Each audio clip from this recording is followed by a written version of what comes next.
Yeah! Woo! Happy Thursday to those who celebrate. Big Rich, Didi, and Fletch with you. And we are busy leading you up to Thursday Night Football tonight. We've got a Cy Young winner in San Diego. We have a suspension out of the NBA. We have some movement in the Mountain West. Woo! Wow. How are you guys doing? I'm all right. I was bummed last night because I settled in front of the TV and I realized it wasn't Thursday yesterday. I was like, where's the game? Oh, just wrong day. Amazon Prime. Wrong day. And you're just you're like, well, I guess I have Paw Patrol in my queue. Weird one. But wrong day. Today's the day. We got Bengals, Ravens both rolling off of disappointing losses, both rolling off of losses that could have been wins. You see the way Baltimore played in the first half against the Browns. It looked like they were going to cruise to victory. And then Deshaun Watson went all Deshaun Watson, like for the first time since he's been in Cleveland, and they get the win there. Bengals on the other side of this matchup lost to the Houston Texans at home. And the Houston Texans, my goodness, like, we can reserve all the things we want to say about them when we tee up their game this weekend. That's a really good football team that the Bengals lost to, but still the Bengals really needed that win rolling into this one because you want some momentum, some forward momentum, although the Baltimore Ravens coming off a loss themselves. So it really is a good matchup. It's the first time we've been able to say that for a while on a Thursday. Yeah, but they're also chasing the Ravens. So if they would have got that win, the Ravens lose. Now all of a sudden tonight's game means a lot more because if they win, everything's tied up in the conference. It's a really good point. Division. It's a conference that like everything's tied up anyways, TD. When you look underneath the Ravens, it's just a hodgepodge of teams. That AFC North, man, whoa, it's good. But tonight becomes a must-win for the Bengals automatically. It's week 11. Oh, yeah, Fletch is fired up. I fell asleep at 6 o'clock last night, guys. It was amazing. I just slept on the couch. For like 2 hours on the couch, and then Kendall woke me up and said, "You've been asleep for 2 hours. Go to bed." But anyways, so the AFC North is insane. But when you look at primetime, and this is the game we get, but then you look forward in primetime, and you're like, why are the Broncos playing on primetime again? Can we get the Texans on primetime? Can we get someone interesting? Broncos feel like they've gotten like 8 primetime matchups already. Yeah, but who are they playing again? I can't remember. It's Broncos, Vikings. Yeah, but that's the Vikings are hot. They're not going to move that around. Well, and also I think the Broncos, you can make an argument they're pretty hot right now. So I look, as we get closer and closer to the end of the season, outside of maybe 4 teams, maybe 5. All these are live dogs. Like, I mean, you look at the bottom of the AFC, and like you said, that hodgepodge, Fletch. I mean, there's teams like the Buffalo Bills who are in 10th place right now behind the Indianapolis Colts after their most recent loss. Are we saying their season's done? No. I mean, they're going to be fighting their asses off to get into the playoff picture. The Chargers, they're 4-5 right now. Are we sold that they're completely out of it after that loss to Detroit Lions? I don't know. I can tell you right now, their roster doesn't suggest, especially their quarterback, doesn't suggest they should be a 4-win team right now. The Bengals are on the outside looking in. So this is a hugely consequential game coming up Thursday night.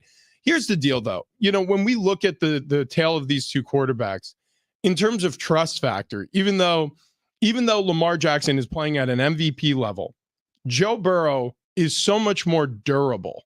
Now, Joe Burrow's also coming off of a calf injury. So this is the first time since the knee injury his rookie season, we've really had to waver over whether or not Joe Burrow is going to be able to stay 100% through a season. But he's been through it. Past couple of weeks, he's taken some big shots. He's made some amazing plays. I think the trust is back there in terms of his health. Lamar Jackson staying healthy it's so critical. It's critical for every team. But the fact that he hasn't been able to and lead a team into the playoffs in years now, it's a real concern if you're a Baltimore fan or if you're rooting for Baltimore to be there at the end of the year. And I don't have the stats in front of me or the numbers or anything like that, but it just feels like right now Lamar Jackson is further into a season without an injury than he ever has been. And maybe I'm wrong on that. It just kind of feels that way to me. It usually seems like it's in the first I think his 6 or 7 games. His MVP season, he played the whole year. Right. Lamar Jackson, he's so incredible, and the Ravens are so reliant on him.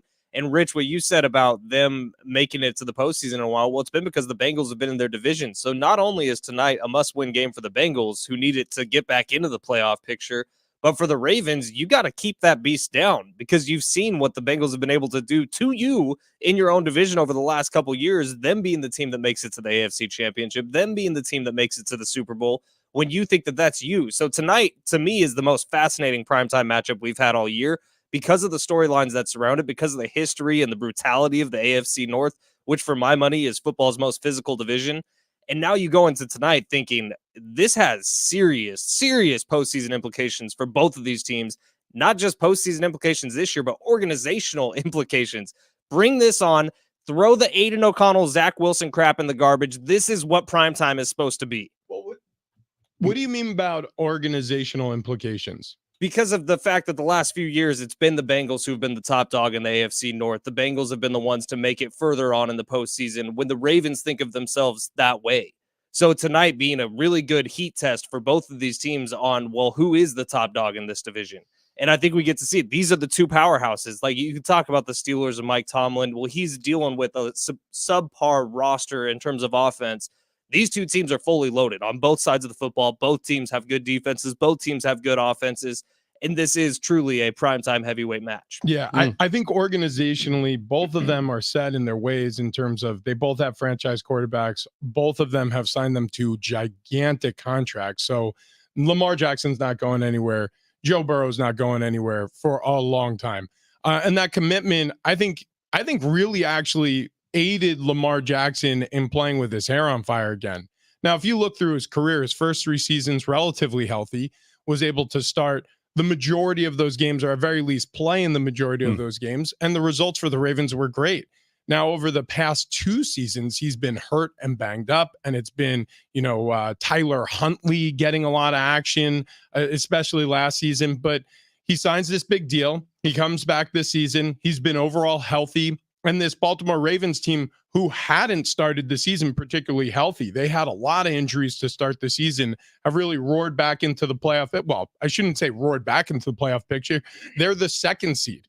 So, I mean, they're looking to get to the top of the mountaintop on the AFC side, while the Bengals, after coming off of preseason and having such a sluggish start, they're fighting their way in.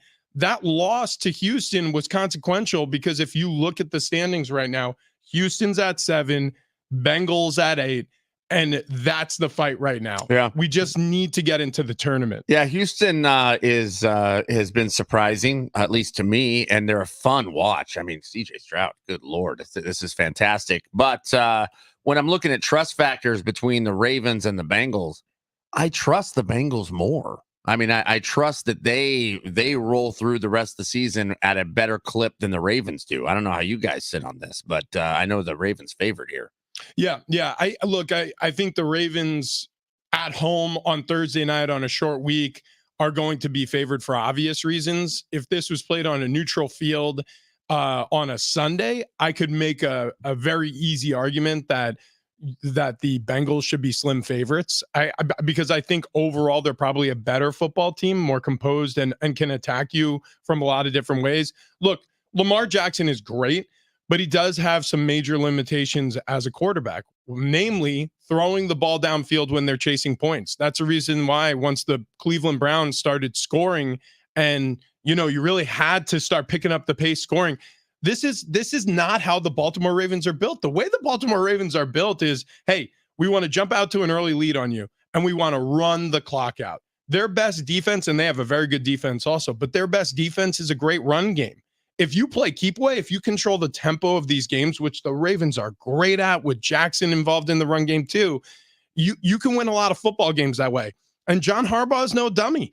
He knows it. So there's a lot of pressure on that opening script to finish with 3 points, 7 points, to have the teams you're facing chasing points as opposed to your team chasing points. Baltimore relatively healthy tonight. No one's listed as out as of right now. Bengals, a different situation. They're at their best when they have their 3-headed monster wide receiver all going. T. Higgins, Jamar Chase, and Tyler Boyd. T. Higgins going to miss his 2nd consecutive week, and they missed him last week. Like Tyler Boyd with a couple of bad drops, which were uncharacteristic from him in that loss to the Browns. But without T. Higgins, the offense just looks a little bit differently. So I trust Joe Burrow more than I trust Lamar Jackson, but I trust Joe Burrow when he has all his weapons, and he won't have that once again tonight. Yeah, I agree with you, but I feel like it's odd because T. Higgins has not been that productive this year. Spreads out the field. Yeah. The offense just looks different with him. Yeah, no, yeah, it's very true. It's just, I mean, I know this factually because I have him on 2 fantasy teams. Same.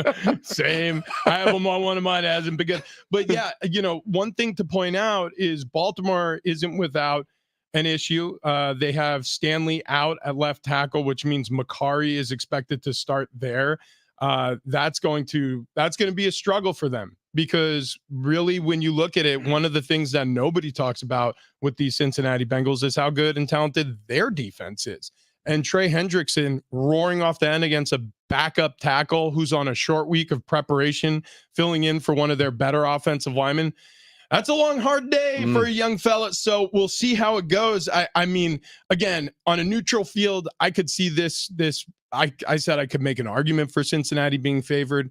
This is a very even matchup. This is so much fun. And to your point earlier, Fletch, this is what primetime should feel like leading into the game. Oftentimes when we feel about it. Aiden O'Connell, Zach Wilson. Well, right. That's a fun matchup. When we feel this way about it, this is like these games always let down. Yeah, these games usually suck. Like it's going to be one of those things where like by the end of the first half, we're like, well, unfortunately for Al Michaels and Curb Street, we're looking at a 7-3 football game. and Al is going to come into this game with the enthusiasm that we've had this morning, and he's going to be like, Kirk, we got a great matchup on our hands. AFC North battle, the history between these two, blah, blah, blah.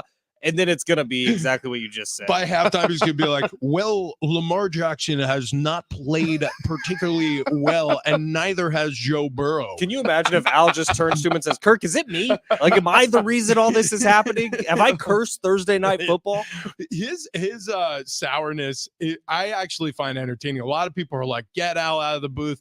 I don't mind it, actually. Never. He's my favorite. I appreciate honesty. And like, this is the reason why a lot of people hate Aaron Rodgers, right? He says a lot of things people disagree with. Well, you know what?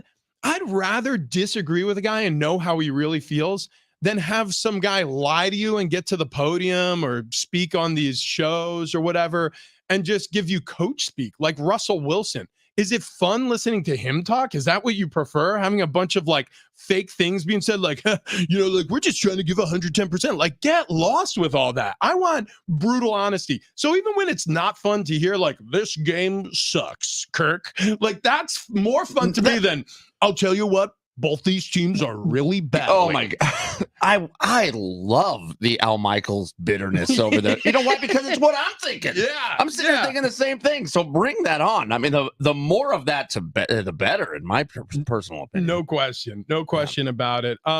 Okay, so we're rolling off of a very sad day here in San Diego. We had gotten the news 2 days ago that Peter Seidler had passed away. Yesterday, there was an outpouring on this radio show of memorials and remembrances of what Peter Seidler did and meant to this community and to Padres fans. You feel free. Like, if you didn't get your fix yesterday, if you felt like there's more to the story and you want to continue and add on, go for it. 70470. Start your message with team. Of course, you can always text the show or interact with us on Instagram or TikTok. Big Rich TD Fletch is where you find us on all 3 of those platforms. And of course, the talkback function is available on the free iHeartRadio app. You just click the microphone icon next to the play button on the app. And it's an easy way to communicate with us. So you could send a 30-second audio clip to Fletch. It goes to his computer. He can play it on the show. So anytime you have thoughts you want to get out, there's plenty of ways to do that. I want to hit some halftime here. And on the other side, we have a little update on your San Diego Padres.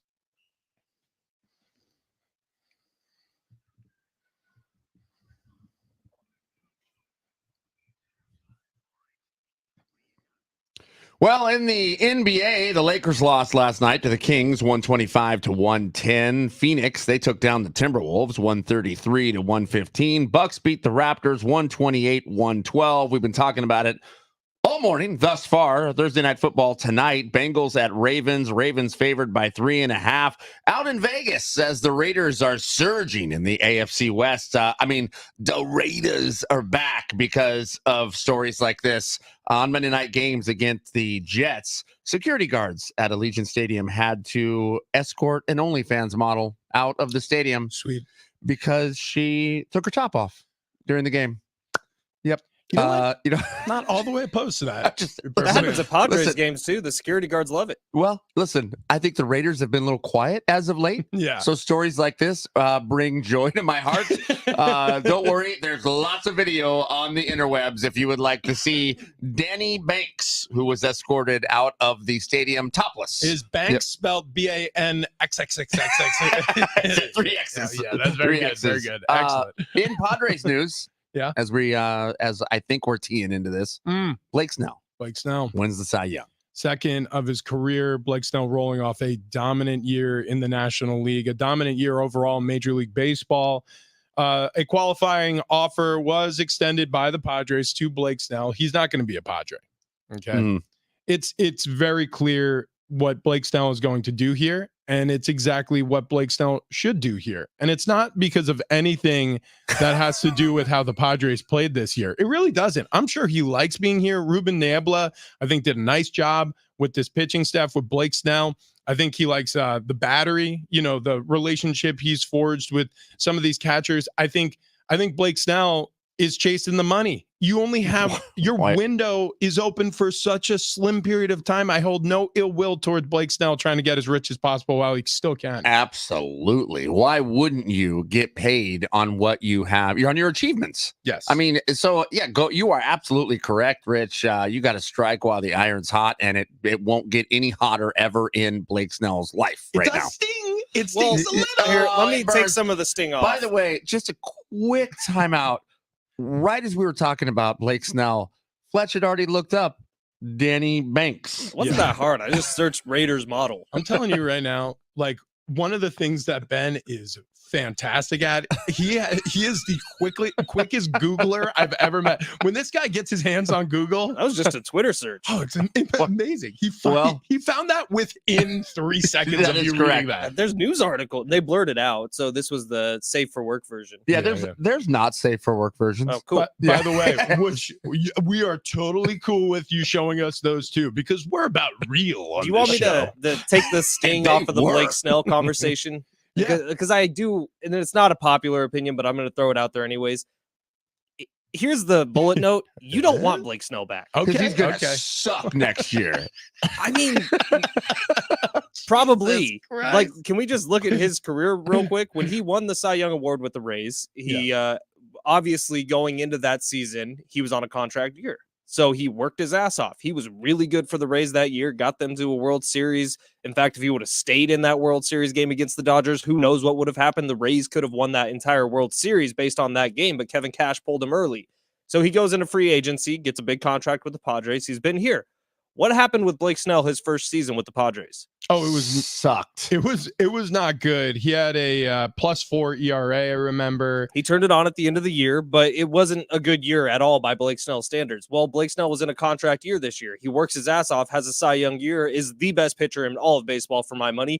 What's next year's version of Blake Snell going to look like? Suck. If you follow his career trajectory, maybe you don't want to extend a huge 5-year, $150 million deal to Blake Snell. Look, I like that we're trying to spin this in some manner. I do. And not that I disagree with everything you're saying, but at the same time, he was pretty good. It does sting. And if he is this Blake Snell for the next 2 years, the Padres are going to kick themselves a little bit. But you don't know that he's going to be this Blake Snell ever again. Well, that's true of every pitcher, every hitter. I mean, when you sign any player to a big contract, you're taking a huge risk. Now, this is his first bite at that apple. Obviously, when he came over from Tampa Bay to San Diego, it was in trade.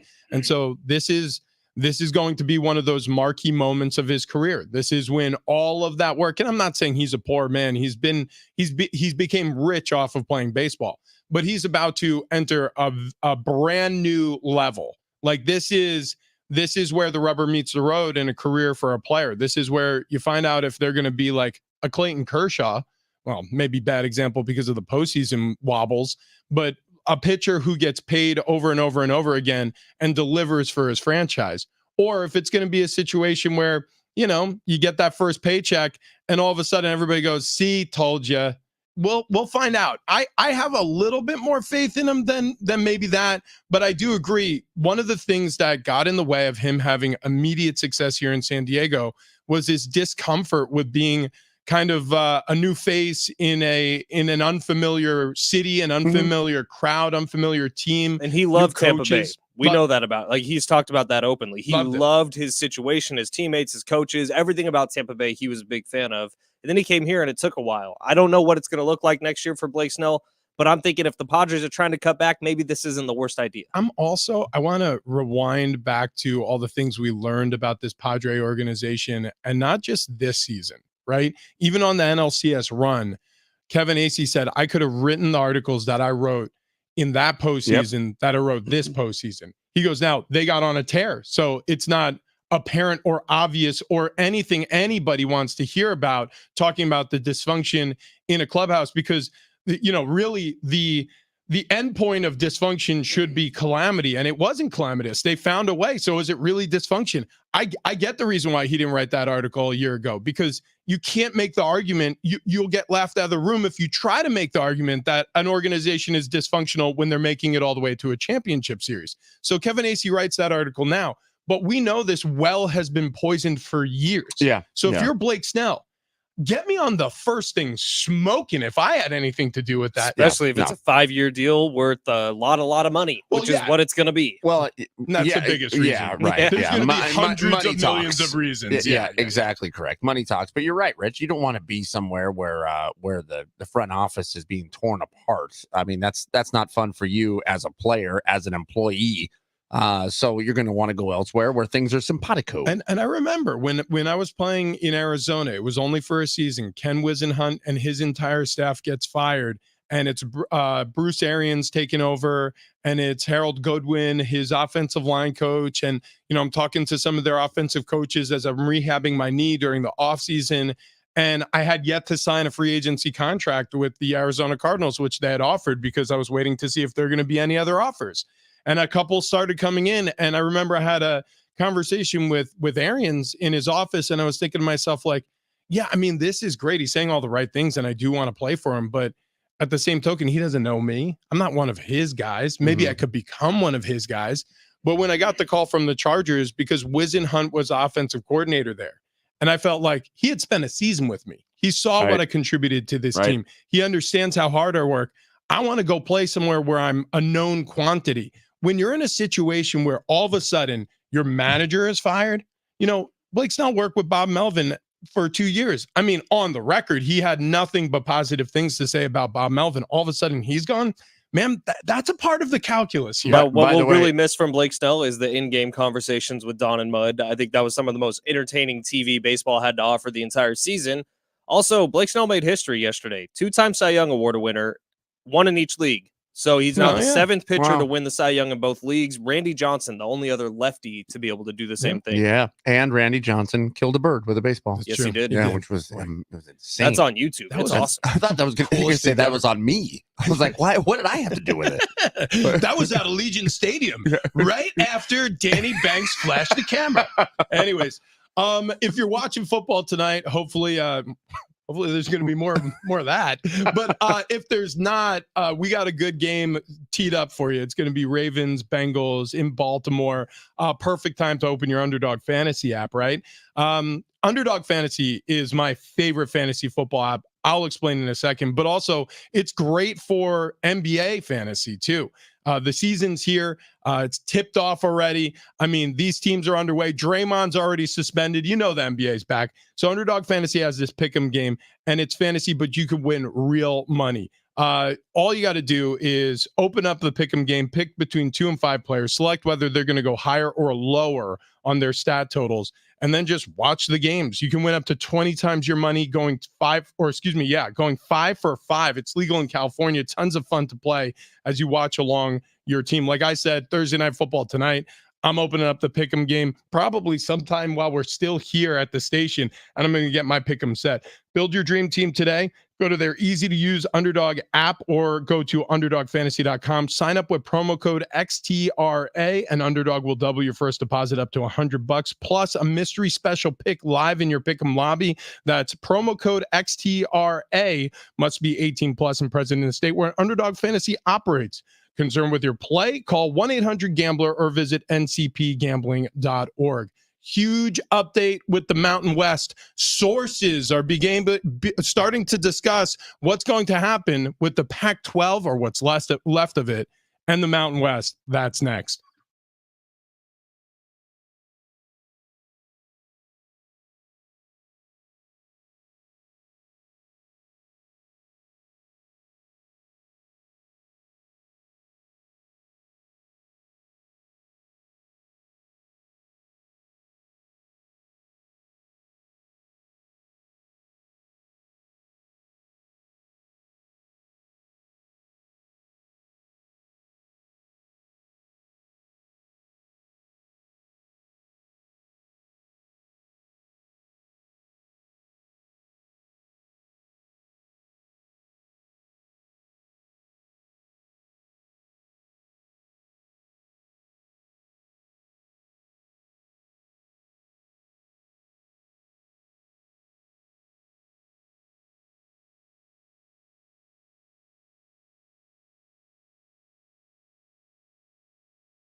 Big update in the Mountain West. We'll tell you what it is coming up next.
This update is presented by DraftKings. We will begin with Week 11 in the NFL season, which gets going tonight. Great AFC North matchup between the Ravens and the Bengals in Baltimore. In the NBA, Draymond Green suspended 5 games after the fight on Tuesday night between the Warriors and the T-Wolves. He actually threw someone in a chokehold. It was pretty gnarly. Busy weekend for San Diego State basketball, heading to Vegas for a preseason tournament. They will open up with St. Mary's on Friday. Depending on the outcome of that game, they got either Xavier or Washington on Sunday. Football headed to San Jose State. Boys trying to rack up a couple wins before the season ends. Check out what DraftKings has to offer this season with code SPORTS, because life's more fun when you're in on the action. DraftKings, the crown is yours. Gambling problem? Call 1-800-GAMBLER. Age and eligibility restrictions apply. Void where prohibited. See DraftKings.com for details. Big Rich and Fletch, San Diego Sports 760. We have a chance for you to win $1,000 every single weekday. Just listen for the keyword, then into the keyword at sportssd.com. It's presented by Loan Pronto. Stop paying insane rates on your credit cards. Loan Pronto can help you tap the equity in your home so you can be credit card debt free in less than a week. LoanPronto.com. It's LoanPronto.com. And keep listening for your opportunity to win a 4-pack of tickets to Legoland, California. We'll tell you exactly how you're going to be able to do that coming up. They're celebrating the holidays there all the way from this weekend through January 7th. Legoland.com/California for more details. But yeah, we'll have a 4-pack of ticket to Legoland. Take the family out there. You'll be a hero. Okay, so we have a huge update in the Mountain West. This is a big deal. Breaking news. Breaking news. Actually, it's not really breaking news. It's not even news. It's just sourced reports. Breaking rumors. Yeah. So the Mountain West Conference has their teams. The Pac-12 has 2. Okay. You have Oregon State, Washington State. Those are the only 2 left. So Wazoo. Pac-2. Yeah, the Pac-2. The 2-pack. Woo. Shaker. Anyways, you have 2 teams. California love. And so what's going to happen as a result is they're going to either dissolve the rest of that conference or add teams, or what's being reported now by Ross Dellinger with the Sports Illustrated online outfit. He says, per sources, that it's potential you'll take Mountain West and you'll have a scheduling alliance with the Pac-2, which is Oregon State and Washington State. You'll have these Mountain West Conference teams play 7 conference games and then 1 against either Washington State or Oregon State. At first blush, what do you guys think of all this? Mountain Pack. Pac West. Pac West actually sounds like that rolls to me. I think there already is a Pac West. Because I threw that name out there a couple months ago, and Jonathan Rifkin, it's not a significant Pac West, but I do think it's already some sort of conference, maybe the NAIA level. Pac West 2. J-Riff immediately was crapping all over me for it. Pac West 2.0. But I like the Pac West too. Oh, so be damned. I had no idea. There already is Pac a Pacific West Conference. Yeah, which makes a lot of sense. Those jerks. Oh, is Point Loma Nazarene in it? Oh, maybe. Yeah, I believe they are. Maybe we're the jerks. Wow. But we can just take that name from them, right? Yeah, we totally knew that, gang. No, let's see. Some of the other teams in it: Concordia University, Irvine. Oh. How about the Fresno Pacific College? Absolutely. Oh, I think my mom's an alumni from there, actually. How about the Academy of Art? Is that honestly what is going on here? Chaminade? Wait, I've never heard of these places. Hold on. The Academy of Art has a sports team? Apparently this is an athetic conference, so I guess so. Yeah, the Biola University. Wait, in Irvine? Yeah, they're in it. How many Irvine? There's so many. Schools are there. are Travis, it's the Pac West. How about Irvine isn't the only town that's along the Pacific coast. You ever hear of a school called Westmont? Okay, so this is furthering my point that you could just steal that name or maybe buy it for a couple bucks. But Pac West makes sense. So now, Rich, this is making it to where instead of the 8-game conference schedule, is this football only? Yes. Football scheduling alliance with the Mountain West. So it would make it so the 8-game Mountain West schedule is now really a 7-game Mountain West schedule plus games against either Oregon State or Washington State. Correct. I'm here for it. I think it raises the profile. I think it's good for the Mountain West. I think it probably makes it an easier argument for San Diego State to stick around. And also, you know what I really like about it is whenever you're restructuring a conference in terms of the details, it means that you're tearing up an old contract, right? Yeah. So you're going to go to the broadcasters with this new scheduling alliance, and there may be room for San Diego State to do what Boise State did back when. saying, look, our profile is pretty high, especially with this college basketball team going all the way to the national championship. No more 7:30 games. Yeah, like we want preferential treatment when things are getting scheduled.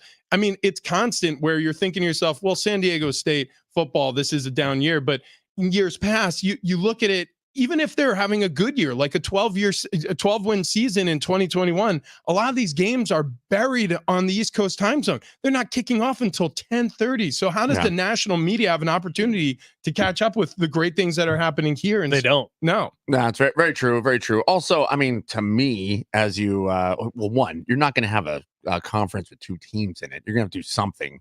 2, simplify it. I mean, as there are conferences that merge and there's fewer of them, to me, it just seems a little easier to wrap your head around of who's the best team. Oh, you racist.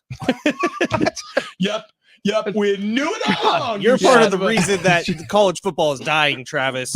Is it? Am I? Well, at certain schools.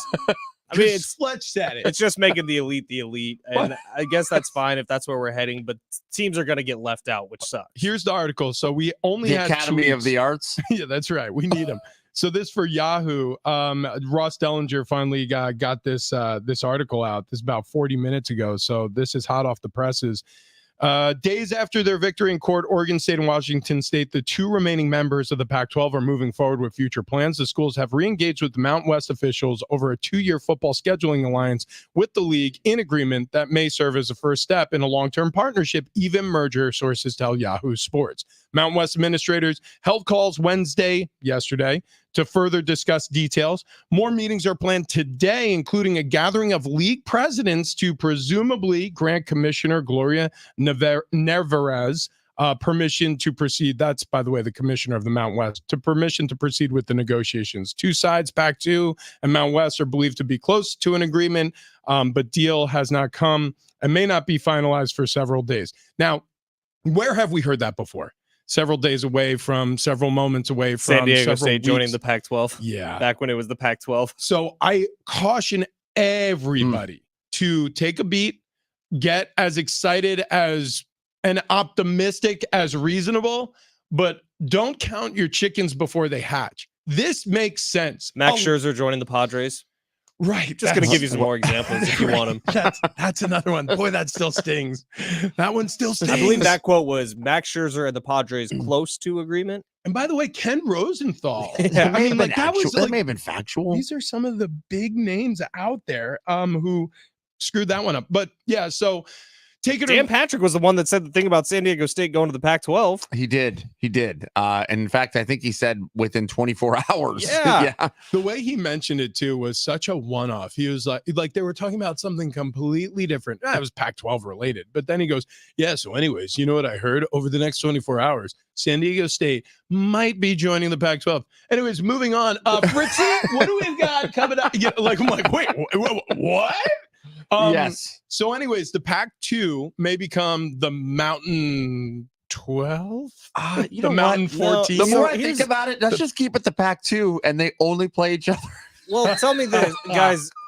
Do you think that this would be the first step to taking like the brass of the Mountain West and moving it into the Pac-12? And now you still have the Pac-12. It's just with new teams, but keeping Oregon State, Washington State. What's so interesting about this is in this current thought bubble, games against Oregon State and Washington State aren't expected to count toward league standings, which is odd, right? Weird. So you're taking away one league game, now giving everyone a 7-game league schedule, and Correct. only 7 games are going to count. Are they consulting the NBA on how they should run this? also Pac-12 members, the remaining 2. I love how we're still calling it the Pac-12. The Pac-12, which is represented by Oregon State and Wazoo. Man, they're automatically in the championship. Good for them. All you have to do is erase the one. They can't compete for the Mountain West Conference Championship. But So what? It's a one-off game to decide the Pac-12 championship. Hey, that matter, baby. They got to play each other, though. I know. No matter what. I really don't. So the agreement expected to include a lucrative financial package for the Mountain West members is likely to feature a long-term commitment to the conference. What does that mean? For one game a year, how much is each school going to get? Is that $100,000? Is it more? I mean, I don't know. Let's put it this way. adding Oregon State and Washington State to your profile if you're the Mountain West, not a bad thing. Our society, our football watching, college sports watching society is used to Power Five. Like, we're very used to saying that. Now things change. Obviously, we've gotten used to saying other things. It used to be the Pac-10. It became the Pac-12. That feels very normal now. It's now down to the Pac-2. But I mean, maybe it becomes the Power Four. Maybe the Power Five thing goes away. How are they not the Tupac? I know that's what I've been saying. I mean, you can miss it. So time. missing the boat here. But maybe this elevates the Mountain West into that very coveted realm of being a part of, because if you look at the dregs of the Mountain West, I mean, the bottom feeders of the league year after year after year, you're telling me like the SEC bottom feeders all that much better, like Rutgers and Nebraska on a year-to-year basis, like Maryland, who's actually having a decent season, better offense than usual, like they're much better than the bottom ranks of the Mountain West. Like, you have some legitimacy now in when you absorb Oregon State and Washington State to maybe finally get considered a Power Five conference if you're the Mountain West. We'll see, man. There's a lot more to come, obviously. Nothing's legit. This is Ross Dellinger, source reporting. We'll see what happens from it. But can I tell you guys my absolute favorite thing about sdfatloss.com? Yeah. Sure. It's when I haven't seen someone in a long time, and then I see them. Mhm. And they're like, hey, Mhm. you used to be fat, and now you're not. Is it your mom? Partly, yeah. It's mostly her. My mom is the most stoked human being on the planet about sdfatloss.com. She saw me going down a dark path, and then Chloe and Wayne saved me. Chloe and Wayne over at sdfatloss.com. They've been our coaching team. 858-665-3211. That is a direct line to Miss Chloe. She will pick up the phone and get you your free consultation today. Find out the secret to losing 1 pound of fat every single day. In many cases, it was 2 or 3 pounds of fat for us. No exercise required, no counting points, no calories, no prepackaged meals, no hormones, no drugs, no injections, no surgeries, none of that crap. Just good old-fashioned dieting. Chloe and Wayne will show you the way. sdfatloss.com, 858-665-3211. We saw Tom McConnell for the first time in a long time yesterday. Yeah. He did not recognize us. He thought we were completely different people. Yep. That's because we're skinny. He's one of the super duper important people here at iHeartRadio, and he stops by every once in a while. And when he comes to San Diego, always makes it an effort to stop in the studio. When we saw him yesterday, he was like, hey, am I in the wrong place? Yeah. We're like, no. I'm sure he didn't recognize us because of our weight loss. We start explaining to him how much we lost. He was like, you guys lost an adult person. We're like, right. Yeah, we looked at him and we're like, damn it, you're still skinny, Tom. We wanted to brag. It's cool. Yeah. It's cool. Yeah. Handsome He's fella. like, yeah, I just got back from the gym. And we're like, you know what? We don't have to work out. It's time with the To good lose weight. It's time with the good hair. Yeah. I like him so much. sdfatloss.com. That's right. No exercise, lose weight. That's right. Yeah. All right. Look, he was suspended, but he probably should have gotten suspended for longer. We'll get to that next.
Looks like somebody figured out the secret to load management in the NBA. We'll talk about it next.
Spigler, Seedy, and Fletch, San Diego Sports 760. You want to keep it locked in here because we do have a family 4-pack of tickets to give away to Legoland, California. Legoland holidays are here, presented by Hallmark Channel. Celebrate starting this Saturday, the 18th, through January 7th with festive characters, showed, food, snow, and more. Visit legoland.com/California for details.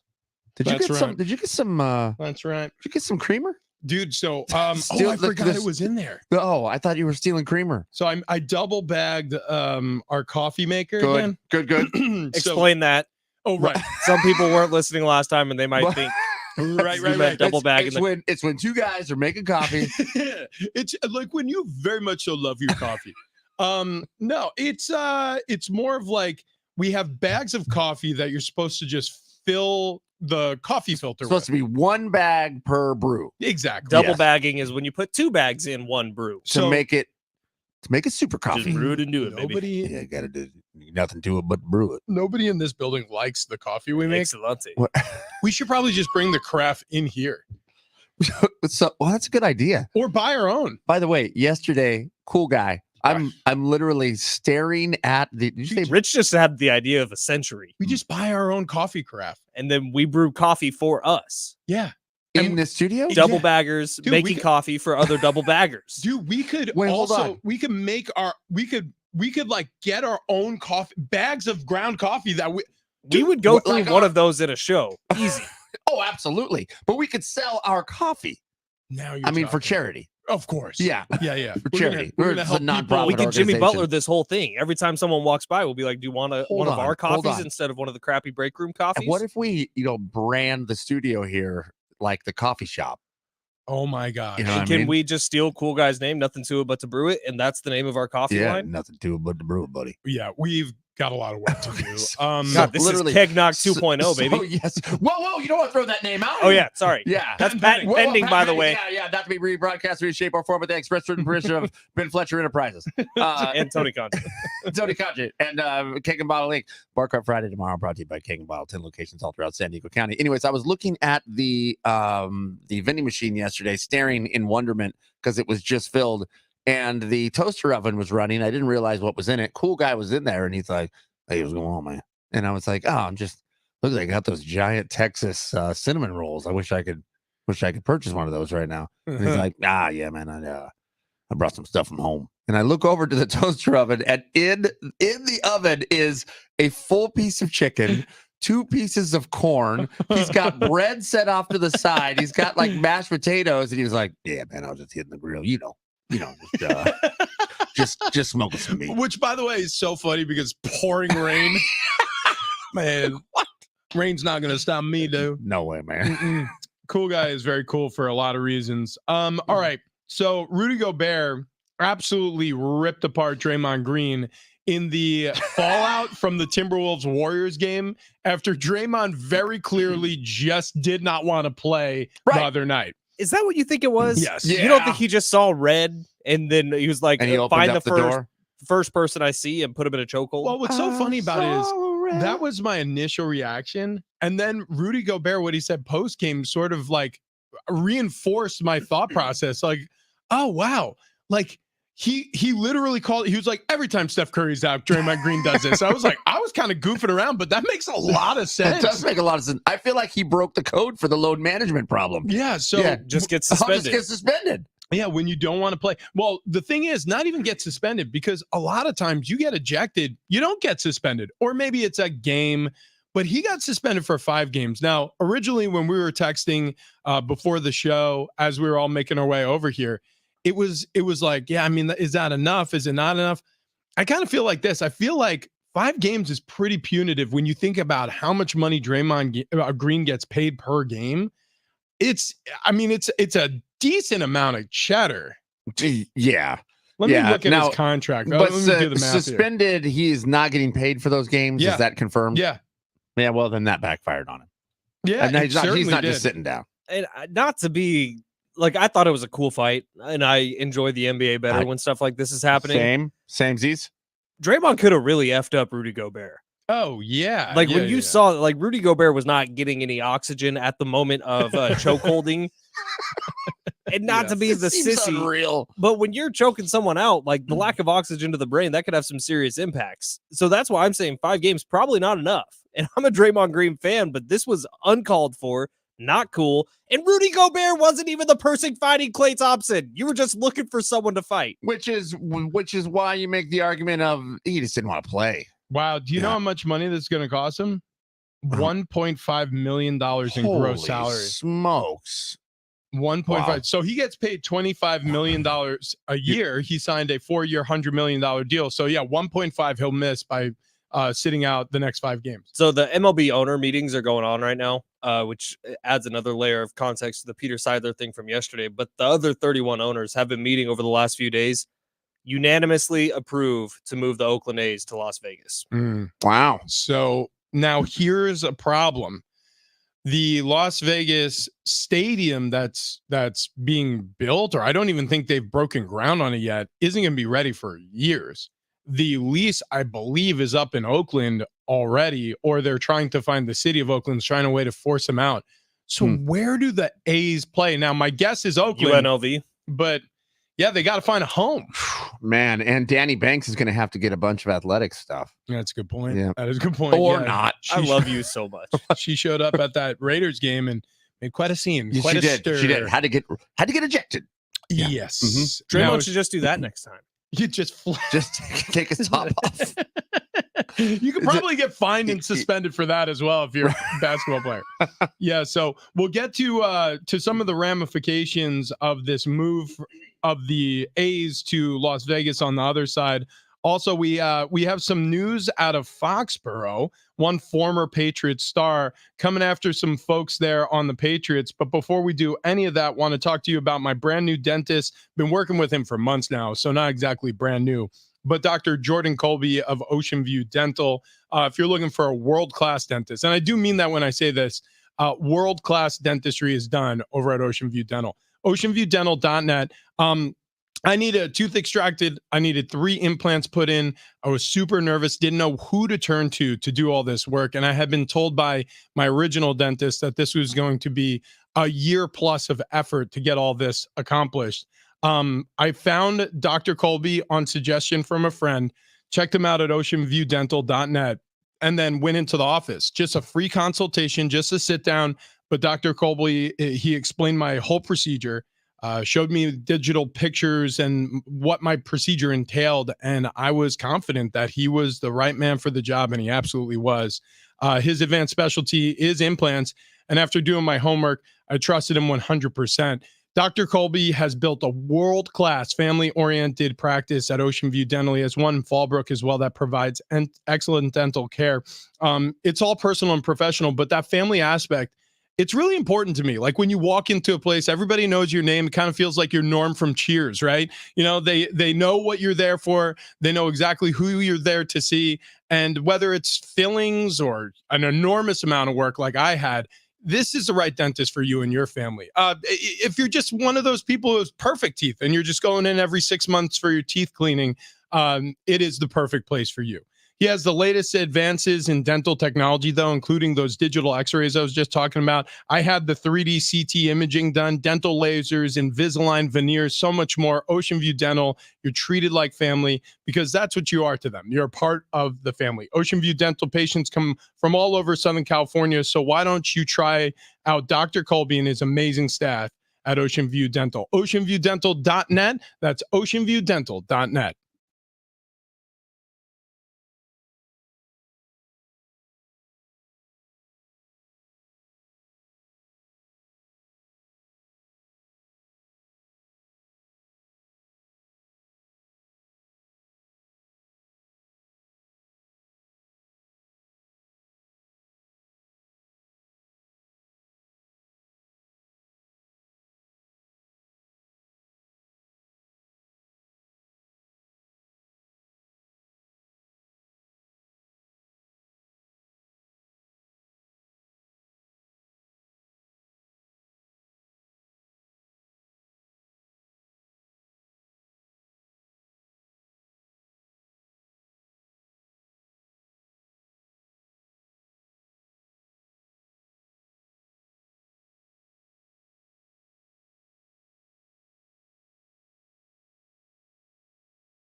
Hour 2, Big Rich, TD, and Fletch. This update presented by DraftKings. Week 11 of the NFL season will get going tonight. Great AFC North matchup between the Ravens and the Bengals in Baltimore. In the NBA, Draymond Green officially suspended 5 games after that fight on Tuesday night. Busy weekend for San Diego State basketball, headed to Vegas for a preseason tournament, opening up with St. Mary's on Friday. Then they'll get either Xavier or Washington on Sunday. Football headed to San Jose State Saturday. Boys trying to rack up a couple wins before the season is over. Check out what DraftKings has to offer this season with code SPORTS, because life's more fun when you're in on the action. DraftKings, the crown is yours. Gambling problem? Call 1-800-GAMBLER. Age and eligibility restrictions apply. Void where prohibited. See DraftKings.com for details.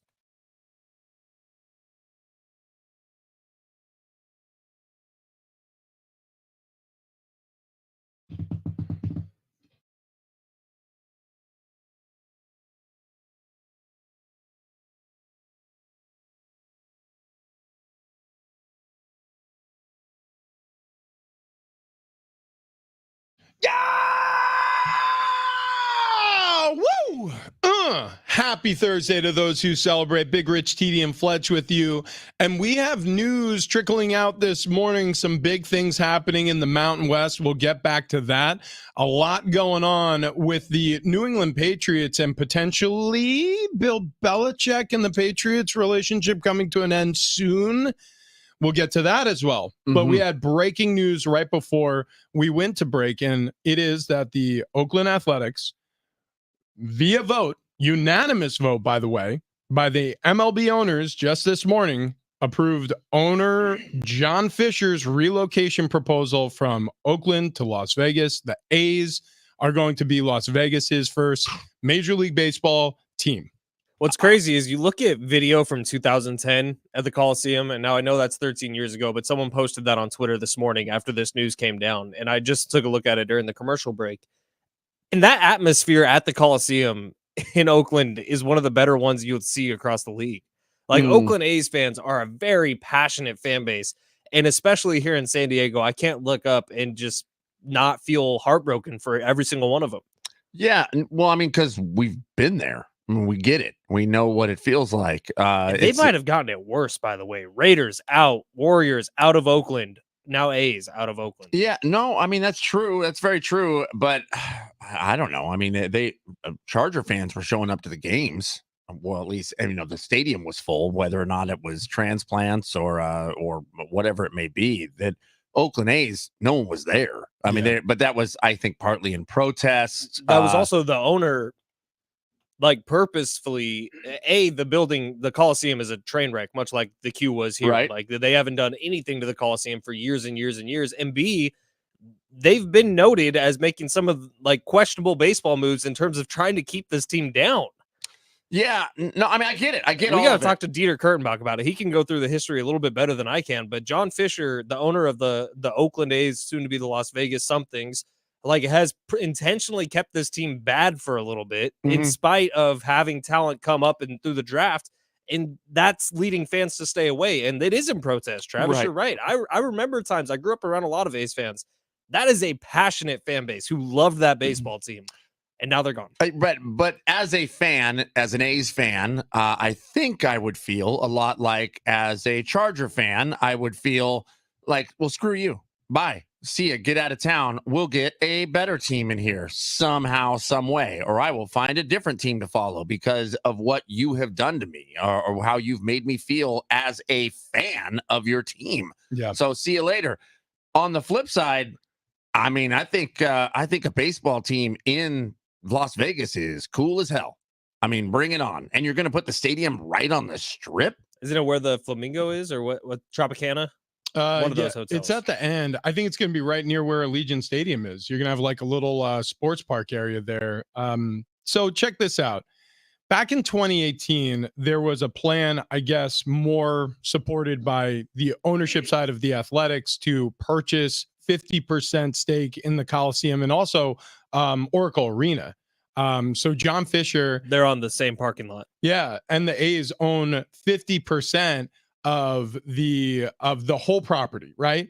And so as a result of that, the discussion was, well, we're going to redevelop everything. We're going to invest and obviously ask the city to participate, the government imposing new taxes to reinvest in this area. And the city of Oakland and the Athletics, obviously, and John Fisher never saw eye to eye on any of these plans.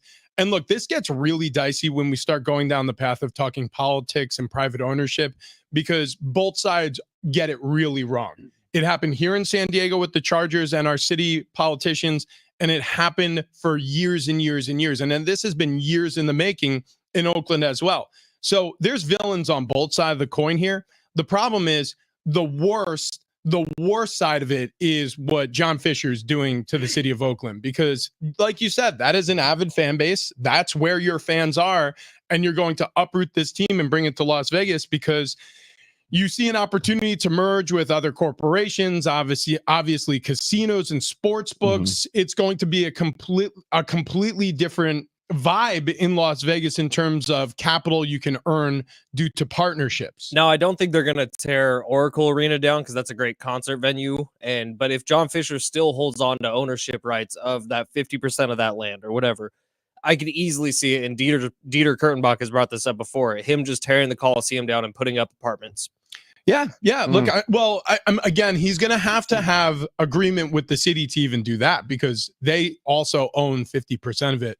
But steering away from there and now talking about the future for the A's told Major League Baseball they plan to play on a revolving series of sites until they move officially. One MLB owner told USA Today, on the condition of anonymity, because MLB Commissioner Robert Manfred has yet to publicly address these plans, that the games will be played in Summerlin, Nevada, home of the A's AAA team, Oracle Park in San Francisco, okay, where the San Francisco Giants play, and perhaps also back in the Coliseum if they can come to terms with the city of Oakland. He plans just rip the Band-Aid, dude. What a gross scenario this is.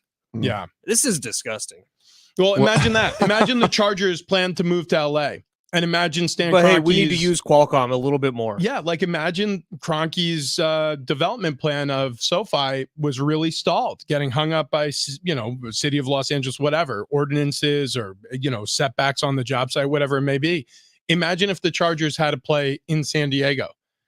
I mean, it's awful. It is gross. Like that's the perfect way to describe it. Yeah, and it makes your stomach turn because you feel just horrible for the fans. I mean, it's just bizarre. It also makes me go, God, man, I'm gonna miss Peter Seidler. I mean, this turns out there's some bad owners out there. Yeah. Well, most unfortunately are motivated by money in the business of sport. Look, the A's franchise is expected to raise in value with suite sales on the other side of this move, advertising, like we mentioned, revenue from Las Vegas casinos and resorts, like has happened for the Las Vegas Raiders. MLB owners are going to obviously try to protect themselves in some way before approving this deal officially. They voted to pass it. So obviously this is the first step in a long line of steps. Now they have to actually put things in writing, and this agreement needs to be consummated with lawyers and all those things. But it's the first step towards the A's leaving their city. And by the way, with every single relocation, it brings into picture, into sharper focus, the fact that teams like the Arizona Diamondbacks, whose fans did not support them during their championship series run, we went through and we did this on our show hours before first pitch of Game 3 of the NLCS in Glendale, Arizona. Tickets were on sale for $9. Okay, on the tertiary market. It's incredible. And all of those tickets, by the way, weren't being bought up by Arizona Diamondbacks fans, because guess what? If they would have been, they would have been. No, they were being bought up by Philly fans. That's the reason why it was so loud for Bryce Harper and Kyle Schwarber out there in the desert. And so a team like that, who already ownership with the Diamondbacks are saying, hey, we need a new ballpark, you may lose your team. That's how dicey these situations are. So back to the original point you made, TD, having a good owner is really important. Yeah, without a doubt. And I'm looking at was looking at the renderings of the stadium out there. There's no roof to this thing out in Vegas. In Vegas, they better. They're literally, it's baseball's slated, played during the summer. It is slated with no roof. Yeah, I know some of the proposed have a closable roof. Like Right. some of the some of the whatever you call I it. Like believe that's what they have in diagrams. Arizona. I believe it said that it did not have that. It did not have a retractable roof, or it was not a Gross. dome, because they were trying to keep costs down. There's no so way. it's $1.5 billion. It's on a 9-acre parcel, which is the smallest in Major League Baseball. Oh, There's no wow. way. Yeah. There's no way. Let's hear from Gronk. Get off baseball. Yeah. All right. So Who's he Gronkowski dating? He's doing a weekly hit with Kay Adams, the lucky son of a gun. Yeah. That's Ben Fletcher's old boo from the NFL Network.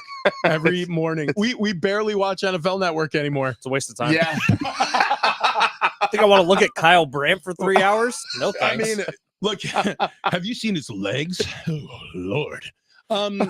That's why I'm closest to the camera. No, Kay Adams has her own internet show now, and she has a weekly guest in Gronk. And so obviously having Gronk, Up and Adams, great name. really good name. That is a good. She is so good at everything. She's so smart and everything about her. I like it. Yes. Anyways, Gronkowski, weekly guest, awesome timing because the Patriots all of a sudden with Bill Belichick.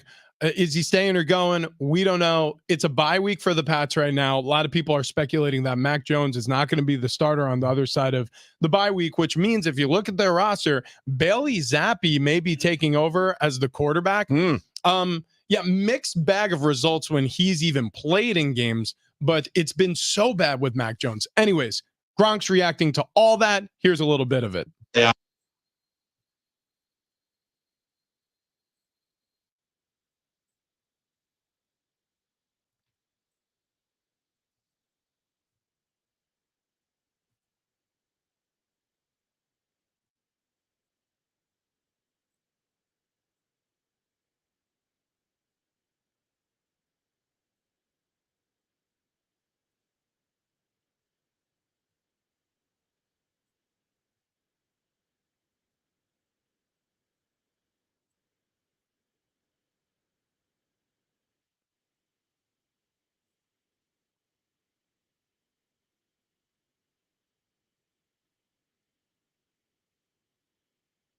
So interesting idea there. We get back to the Cleveland Browns thing.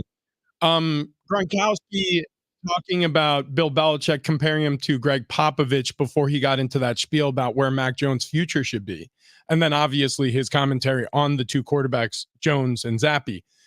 But he said that Bill Belichick isn't going anywhere. He said, Greg Popovich had this rebirth with Wembanyama recently and after having down years. So I think there's some faith in the fact that, yeah, it's not looking great in New England, but obviously there's faith that Belichick can turn it around amongst players who used to play for him or certain people close to the organization. But it is a growing, and I mean a large growing contingent of people who want Belichick out. Is Gronk kind of taking a shot at I thought Belichick with questioning these decisions and saying like, hey, what are you doing out there? So in that clip, he said you should never, ever bench Mac Jones, which I'm questioning Gronk's sanity on that one a little bit. Mac Jones has been terrible. And he said Bailey Zappi's not anywhere near ready to go or on the level of Mac Jones. And I did take this as Gronk for the first time I've heard kind of questioning Belichick's coaching.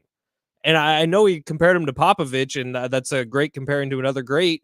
But when you look at what's happening in New England right now, the decisions are questionable. And for the first time in my lifetime, I'm seeing Bill Belichick not necessarily knowing what he's doing or what the next step is. Well, I think part of the problem out there and part of what Gronk is saying is you should never sit Mac Jones is because you got nobody better than Mac Jones in the waiting room there. I mean, that things are bad in New England in the quarterback room. It's just not. It's not going to work. Yeah, there's not a lot of talent on this roster. Here's the thing that I think Gronk's missing. And to be frank, I think that it's fair to be critical of Bill Belichick. I think everybody should be. If you look at how he's drafted, for example, it's been pretty bad over the course of his career. Not a lot of home runs hit in the first round. And frankly, that draft capital is insanely important. And he is the chief talent evaluator there. And so they've done some things. They've traded away from some first rounders, and they've gotten bevies of draft picks that they've turned into Pro Bowlers and potential Hall of Famers. But when you can't pick right in the first round, there's reasonable, or I should say there's high consequences there. And I think they've missed a lot. Now, steering it back to the quarterback debate, like if Mac Jones can't play, even if Gronk's making an argument for him or anybody's making an argument for him to continue on being the starter, you can't look at Mac Jones and be like, yeah, but he's the long-term solution. No. Like even if he's the best you got this season, Mac Jones is done. He's toast in terms of being a starter for this franchise because the expectations are too high. It's odd that Gronk thinks that he would be good enough to go play somewhere else. And maybe Belichick's ruined him. I don't know if that's the subtext here, and that if he goes to Cleveland, not a great option either, that would be so much better for Mac Jones. I'm just curious if people in the NFL look at Mac Jones and think, oh, that could be a quarterback elsewhere, just not here. Well, here's the reason why he said that.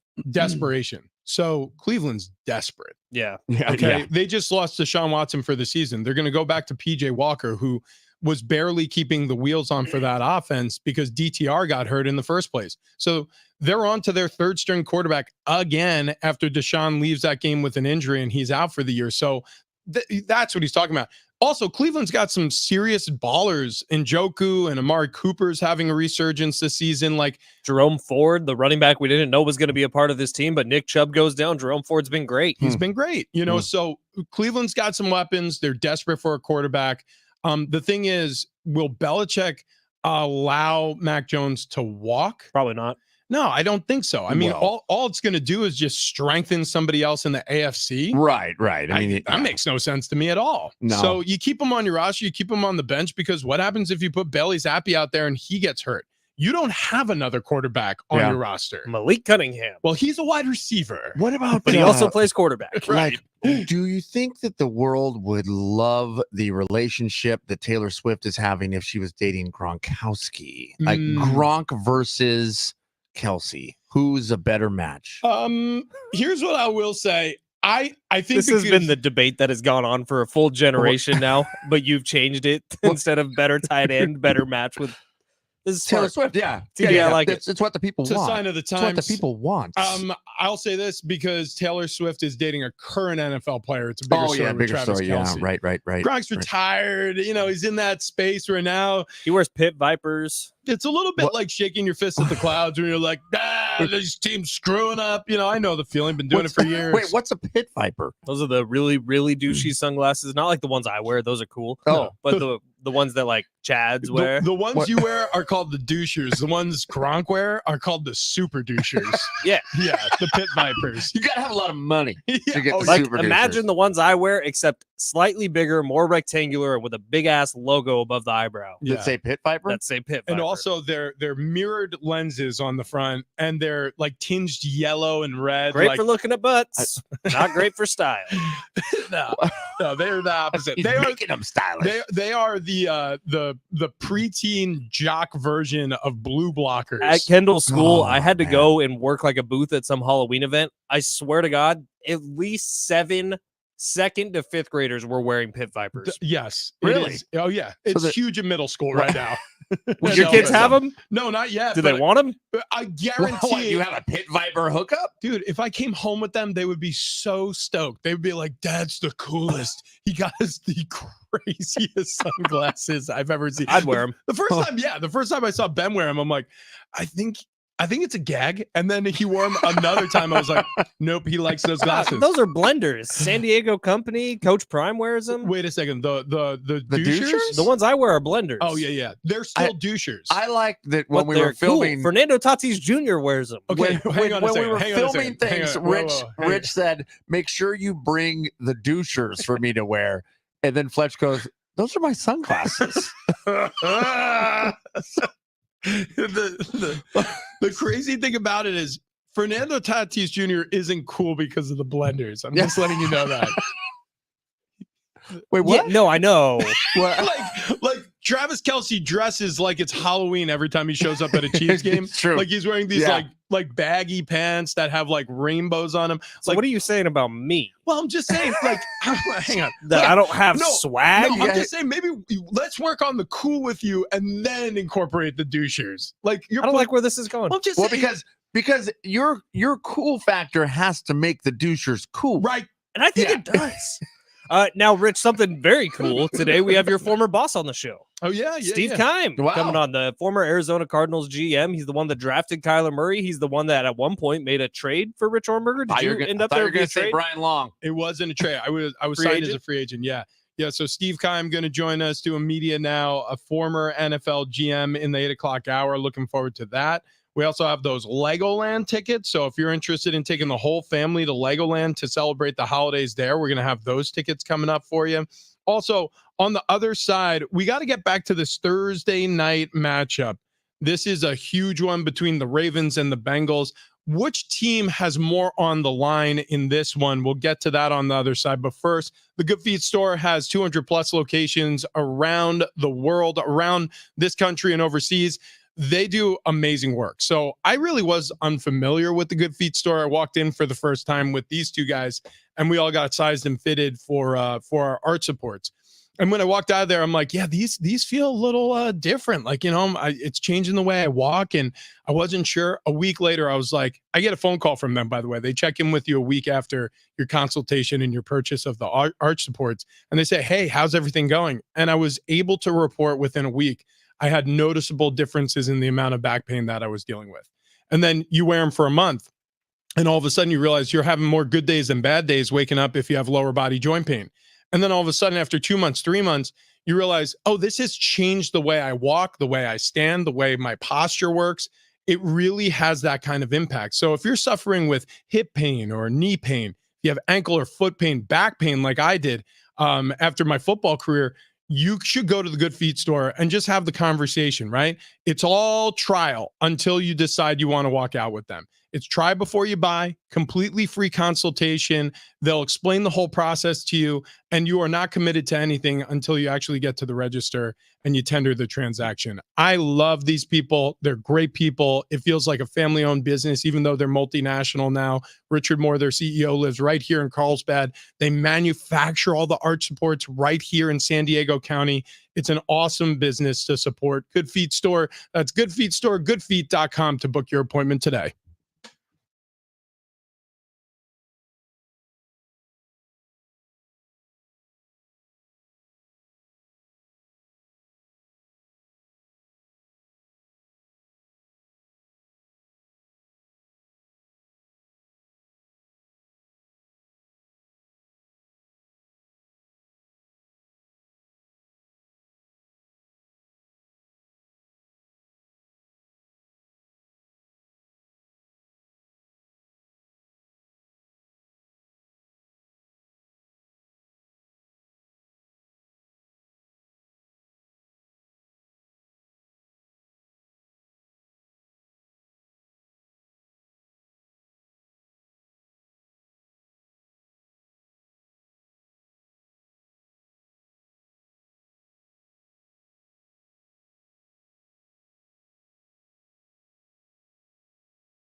This update is presented by the Jim Patrol Real Estate Team. Week 11 of the NFL season gets going tonight with the great AFC North matchup between the Ravens and the Bengals in Baltimore. NBA, Draymond Green suspended for 5 games after that fight on Tuesday night against the T-Wolves. Busy weekend for San Diego State.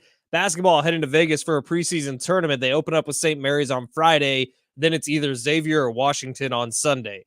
Football heading to San Jose on Saturday. Boys trying to rack up a couple wins before the season is over. They'll kick that off with the Spartans. You can listen to it all right here on San Diego Sports 760. Would you like to know what your home would sell for today? Get a simple text message with your home's value by texting your address to 855-600-6000. You'll get no phone call, just a text. Jim Patrol has the buyers. Simply text your address to 855-600-6000.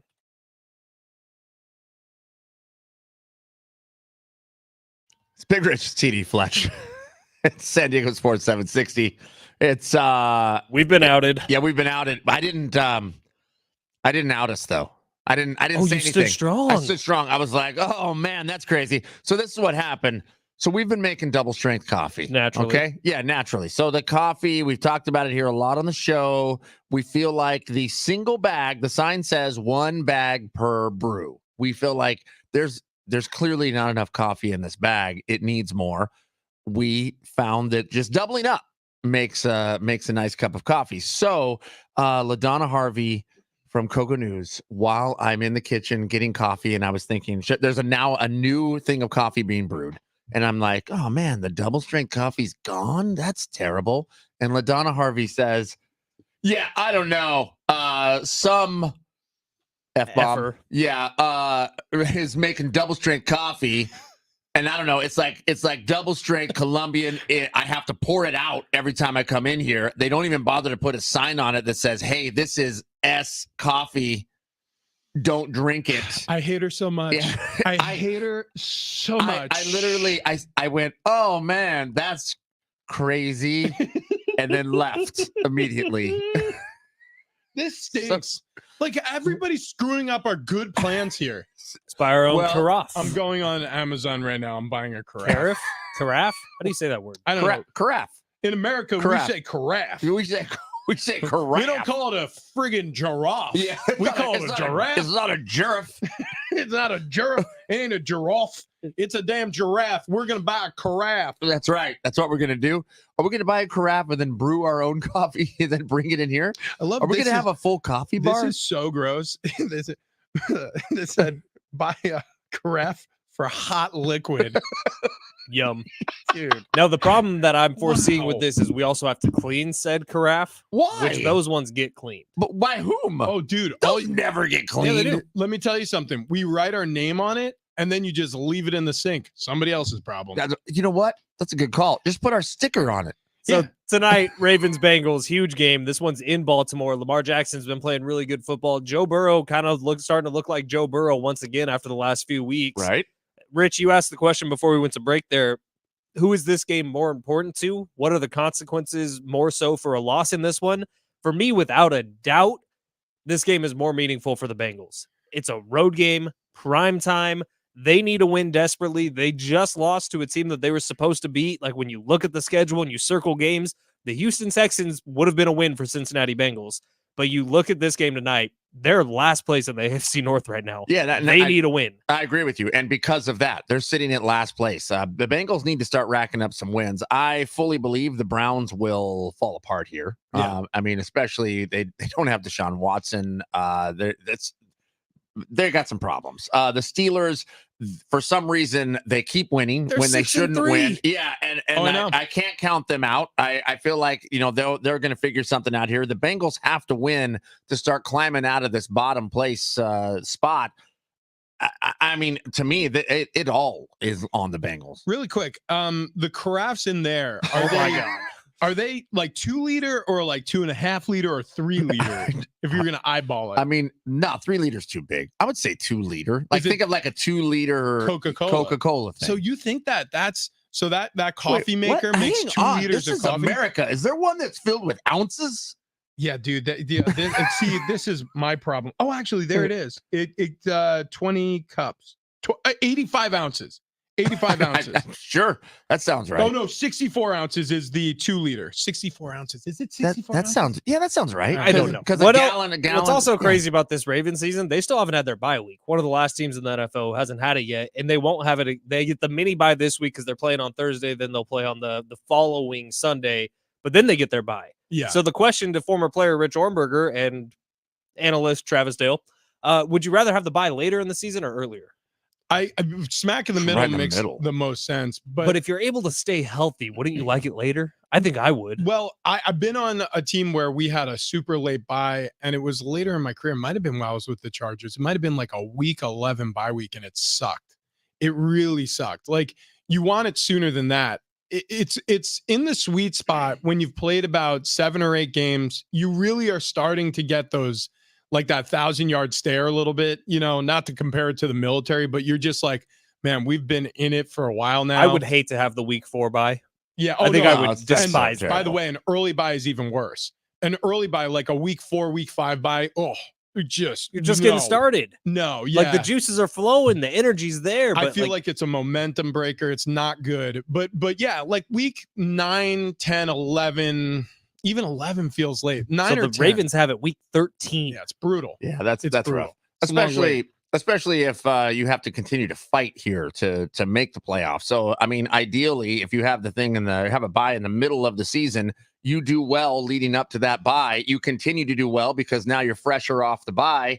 You can start to sit a couple people because you can skate into the playoffs. I will say this: when you have a more veteran team and you have a late season bye week, what I've experienced also is coaches will want to rest you more than, if you have an early bye week. It almost feels like an extension of training camp. It's like you have a week 4 bye, week 5 bye.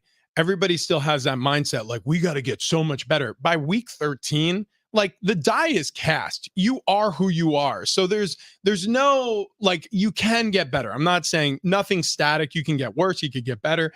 But like, at that point, the goal is just to win the war of attrition, especially if you're a team like the Ravens, who right now are at the top of the AFC. They're in second place. If they lose this game, obviously they'll be in a lot harder times than it looks like if they win this game, which they should. I mean, they're hosting the Bengals at home on Thursday Night Football, and they're a very talented squad. They should win this game, but that's Joe Shiesty on the other sideline. Yep. Now, if we're talking consequential, I do think it's more consequential for the Bengals because they're still on the outside looking in. Vegas has it as a 3.5 point favorite for the Ravens, which I feel like is about right. 3.5 primetime game. Home team gets the nod there, and they're 2 evenly matched teams, like you said. But man, the Bengals need it tonight. Yeah, well, again, when you're seeded 8th place and you had the start like they've had, and you're coming off of like a really momentous time. They won 5 straight before they ran into Houston at home. And you're in the best division in football right now. The AFC North has the most wins of any division in football. Now, you talking about when the preferential bye week is got me thinking who got those bye weeks this year. Kansas City Chiefs got like the best bye week this year. What was their bye week? Week 10. Yeah, week 10 it's still a little late, but it's perfect. It's right in the middle part of the season. To your point about coaches being a little more lenient and resting people with the later season, Travis Kelce was in Buenos Aires. Yeah, he went to Argentina. Yeah, well, to see Taylor Swift's concert. Where she's saying that's his karma is a guy on the Chiefs. Yeah. She did sing that. She did. And he was very surprised. And he was, oh my gosh, I can't believe she said that. Wow. Turns out he knew she was going to say that. This is the America's love story, guys. Yeah. This is what it's all. Just say yes. This is what it's all about. It's not about football. It's about melding 2 beautiful conglomerates of corporate America together in gorgeous harmony. Yes. It's about taking one megalith. You have one good thing in this hand in the entertainment world, and taking this greedy megalith of entertainment in the other hand, and you're smashing them together. Yeah. And you're like, oh man, how can we get a larger audience at this one greedy megalith? Oh, I know how. We'll have someone from this greedy megalith date said person. Yeah, works out well. Brought to you by Ticketmaster. Anyways, look, this is a really good matchup for a Thursday nighter. I really hope it pans out to be a good matchup, a good game, I should say. It is a good matchup. I hope it turns out to be a good game. But yeah, like you said, there are severe consequences of losing this game for either side. But most importantly, like, what happens to the confidence level of either of these teams leaving this game? Because whichever one it's going to be is on a 2-game losing streak. And the That's Ravens true. are playing for that first round bye in the postseason at this point. When you look at their record, I think they're 7-3 right now. Well, if they continue on this pace, they're going to be in contention for that 1 or 2 seed, which both get the bye this True. now. No, only Just one. Yeah, it yeah. used to be 1 and 2. Yeah, it used to be and 1 then and when 2. they expanded the postseason. So there's 7 teams, only one team gets to buy the bottom 6 play each other. Yeah, Right. Yeah. Right. So getting to the 1 seed, super duper important if you're the Ravens. I'm a little confused because, so we started next level fat guy stuff. We did. Mistake. About a year. Beautiful It was a mistake. So It felt right. It was the best time of my life. Yeah. So then we decided, wow, we were way too good at this. We're going to switch things up. We're going to go to next level fit guy stuff. We weren't great at that. We're great. So we needed SDFatLoss.com to step in. Wayne and Chloe over there, the staff, the coaches, they jumped on board and they're like, we are going to save you guys. And you don't have to exercise. You don't have to count points or calories. You don't have to have any injections. You don't have to do any of that stuff. We're gonna show you how to lose weight quickly. And we did. It worked. Okay. Now that we've lost some weight, I feel like if I can move around a little better, I want to exercise, I want to do things. And now for some reason, Fletch has decided he is a health nut and went, you know what we should do? We should fast. Yeah. And we've had several breaks now where you've talked about fasting. And I'm like, look, SDFatLoss.com. We don't have to exercise or count points for calories or injections. And when we already do, we do intermittent fasting. It's something that they've made very easy that we've worked into our daily program. Why, Fletch, now are you thinking, you know what we should do is like several days and only drink water? But I can only think it's because SDFatLoss.com is working so well that it is now changing your habits in your brain that you're like, I feel good and I want to keep feeling good and I want to be healthier. Bingo. Well, we don't need to do that with SDFatLoss.com. But Dana White told us to. I love how Travis right now, TD is using his ad time to convince Ben not to include him in a fast. You guys don't have to do it. I'm just saying it'd be fun for the show to do a little competition. It's SDFatLoss.com. I have lost over 30 pounds in you look 9 great. weeks' time. You look amazing. Okay. I don't know why we would need to do anything else than SDFatLoss.com. That's all I'm saying. You have lost. You're pushing 50 pounds, man. Yeah. Yeah. Yeah. We lost over 110 pounds as a show. TD's neck has shrank 17 inches. He used to wear. And it's still an 18-inch neck. Draymond Green would have had a lot lot of trouble choking you out. He could do it. His collared shirts used to be 36 and a half, 36, 37. And now he's down to 18, 36, 37. You should have seen him on the hanger. It's incredible. I mean, for reals, lost 30 pounds here, man, in just 9 weeks with SDFatLoss.com. It's the staff, the coaches over there, we joke about it, but they do make it easy, and they can help you, and they will help you. They'll show you how to lose weight quickly, the healthy way, and you'll be just like us, dropping pounds quickly, with no exercise, with no counting points, with no drugs, with no injections. I've tried that stuff. It didn't work for me. SDFatLoss.com works. It'll work for you as well. Schedule your free consultation today at SDFatLoss.com. All right, coming up next, we got to get back to the Padres, who have a new award winner. They might lose him, though. Also, Mountain West Conference update, potential alliance in the future with another conference, and Thursday Night Football notes, and around the NFL with former general manager Steve Keim on the show. That's next.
Coming up next, move over, Russ Wilson. There's a new sheriff in town.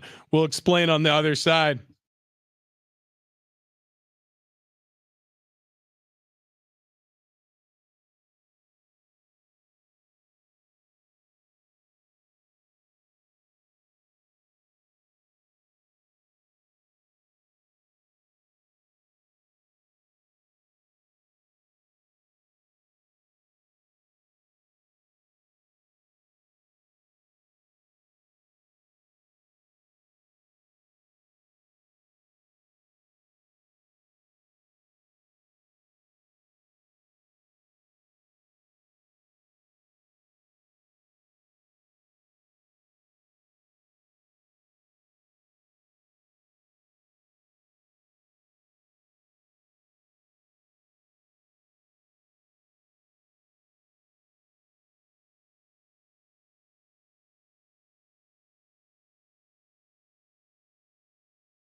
Big Rich, TD, and Fletch with you on this Thursday. A lot to look forward to tonight. Thursday Night Football should be a good one. Baltimore hosting the Cincinnati Bengals, an AFC North rivalry. That'll be on Prime Video. Still looking forward to giving away these Legoland passes. We got a 4-pack.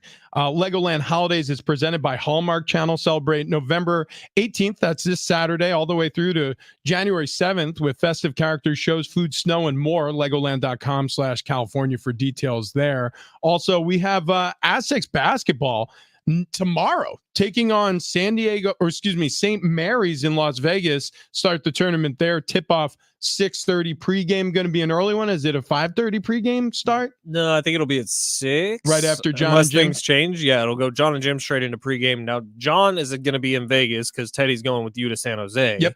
So tons of mixed shuffling around. So I think I'll be doing pregame solo. I think that's what's going on Love here. it. Be tuned into our very own Fletch right there, leading you up to tip-off tomorrow. And it's a Bar Cart Friday tomorrow. Woo! Okay, brought to you by Keg and Bottle, 10 locations around San Diego. Tony Kanja, owner-operator of Keg and Bottle, coming in with some festive delights. We got that on the group text yesterday with Tony. Yeah. And next week, early Bar Cart. Yeah. Bar Cart Wednesday. Bar Cart We've dreamt Wednesday. about it for years, and it's finally going to happen. Well, for a year. Bar Cart Wednesday. Bar Cart Wednesday. Bar Cart Wednesday. The very first bar cart was a Wednesday. Oh, that's right. That's true. It was the day before Thanksgiving. That's right. Is Dale going to join the show? I remotely? have not asked him. We could do a Bar Cart Tuesday with Dale DeGraff also. Like we could just do Monday also through a bar Wednesday. cart Monday. We're going to be like the only people in the office. Might as well. Oh, dude, yeah. And we're gonna be deep frying a turkey in the parking lot. We got big plans we next do. week. Big we do. plans. Do we Big, need big, do we need to get a deep turkey fryer? We might deep have fryer to- for turkey. We might have to buy one. I saw him at the Home Depot. I'll make a last phone call weekend. to a certain big gentleman who used to sit right there. Okay, yeah. I know who you're talking about. Yeah. If you need actually you have the truck now. Never mind. I was gonna say if you need some place to pick it up with, but you got the taco ma. Anyways, I wanted to discuss with you something that has reared its head. Okay.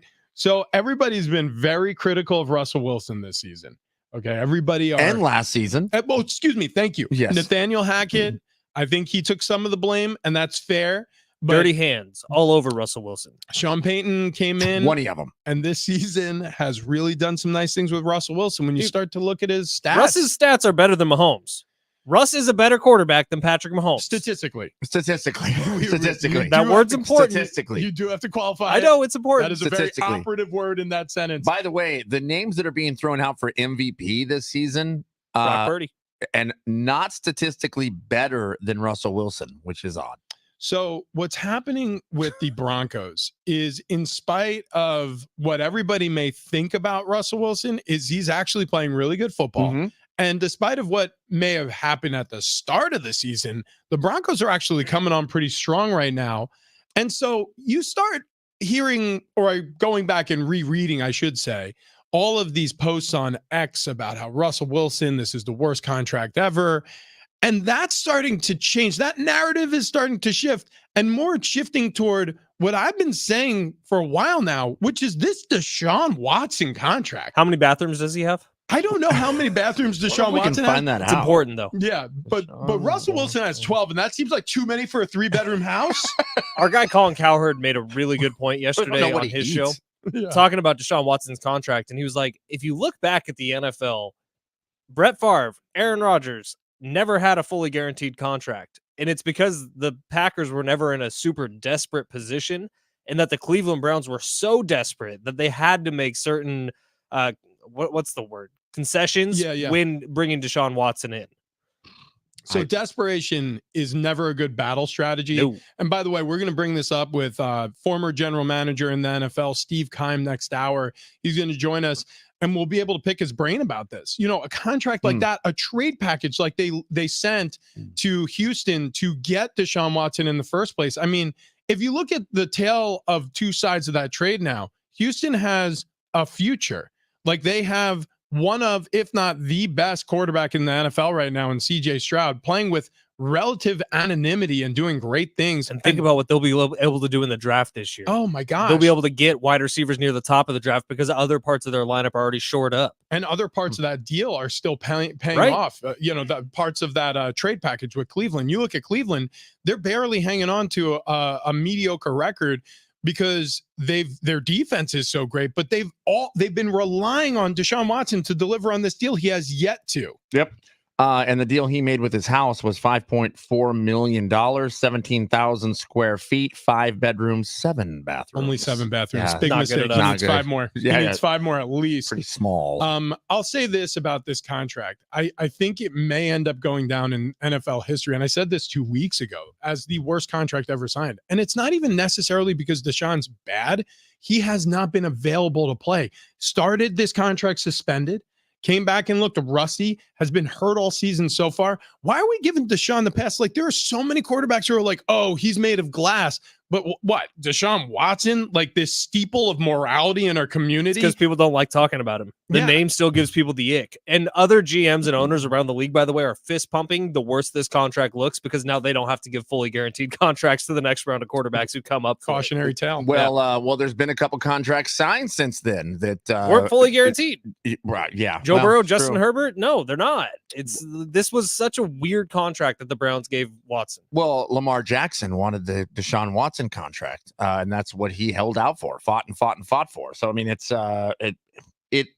it reverberated around the NFL, which you are correct, as things start to fall apart here. And the Russell Wilson contract is also something that's going to be looked at because that was literally last year, and it was still talked about this season of. This is the worst contract ever. What are the Broncos going to do to get out of it? They're not going to do anything. So good luck being a Bronco fan until 2027. Yeah. It did feel like rough times last year for the Broncos. Maybe we'll be saying the same thing about the Browns next year. Like, I will put money on it that we'll be saying the same thing about the Browns next year because we say the same thing about the Browns every single year. Unless they hire Bill Belichick. All right. Good point. And he has coached in Cleveland before. All right. Coming up next, the Padres have a Cy Young Award winner, but is he going to remain with the team? The answer is no. Also, the Mountain West Conference has a potential alliance we need to get into. Steve Keim, former NFL general manager, going to be on the show. But first, if you're driving around today and you're hearing, knocking in the engine, or you're tired of the transmission troubles, right? Or you've had a belt replaced for the third time and the mechanic can't figure it out why, the engine keeps chewing up belts. Look, we've all been there. Everybody's driven around in a car that's on its last legs and it's a pain in the neck, but it's paid off. And so you don't want to move off it yet. And X, Y, and Z. Look, get rid of the hassle. I'm telling you right now, Toyota has these cars that are super reliable. I'm so glad I got to experience this firsthand because I'd heard it for years and I didn't want to make the move at first. And I have no idea why. I mean, I'd never really driven a Toyota before, but we went on this Northeast trip and we rented a 4Runner and we were sold right there. I ended up buying one a month later when I got back to San Diego from your San Diego County Toyota dealers. And the reason why I did it was twofold. One, my wife doesn't get car sick in a 4Runner for whatever reason. That's a gift to me. It's a gift to her as well, but it's a gift to me most importantly. And also, the Toyotas are super reliable. Like, I've owned this car for 5 years now. I haven't had to bring it to the shop except for oil changes, right? That's it. Put a little oil in it, little gas in it. It runs forever. It's awesome. So it's not just about the 4Runner, though. They have other SUVs on the lot. They have the Beyond Zero lineup of electrified cars and vehicles that you could get your hands on. They have an awesome suite of cars. They have great trucks, heavy duty, light duty pickup trucks like the Tundra or the Tacoma, which Fletch drives here on the show. Toyotas are amazing. I'm so glad that I finally converted to this brand. And at your San Diego County Toyota dealers, you're going to be taken care of when you walk on the lot. You get first-class customer service. They're not pushy. They're not going to expect anything of you. They just are going to give you the information you need to make a great decision. And my advice, and again, I'm just going to offer it to you one last time, think about Toyota. Toyota.com to check out the inventory, San Diego County Toyota dealers to get yourself in one. Okay, coming up next, Steve Keim, former NFL general manager, on the other side.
This update is presented by DraftKings Fantasy Sports. It's hour 3 on Big Rich, TD, and Fletch. Steve Keim coming up in just a second. But first, week 11 of the NFL season gets going tonight. Great AFC North matchup between the Ravens and the Bengals in Baltimore. Busy weekend for San Diego State. Basketball heading to Las Vegas for a preseason tournament. They're going to open up with St. Mary's on Friday. And depending on that game, they'll play either Xavier or Washington on Sunday. Football heading to San Jose State Saturday as the boys try to pick up a couple of wins here before the season comes to a close. Check out what DraftKings has to offer this season with code SPORTS because life's more fun when you're in on the action. DraftKings, the crown is yours. Gambling problem? Call 1-800-GAMBLER. Age and eligibility restrictions apply. Void where prohibited. See DraftKings.com for details.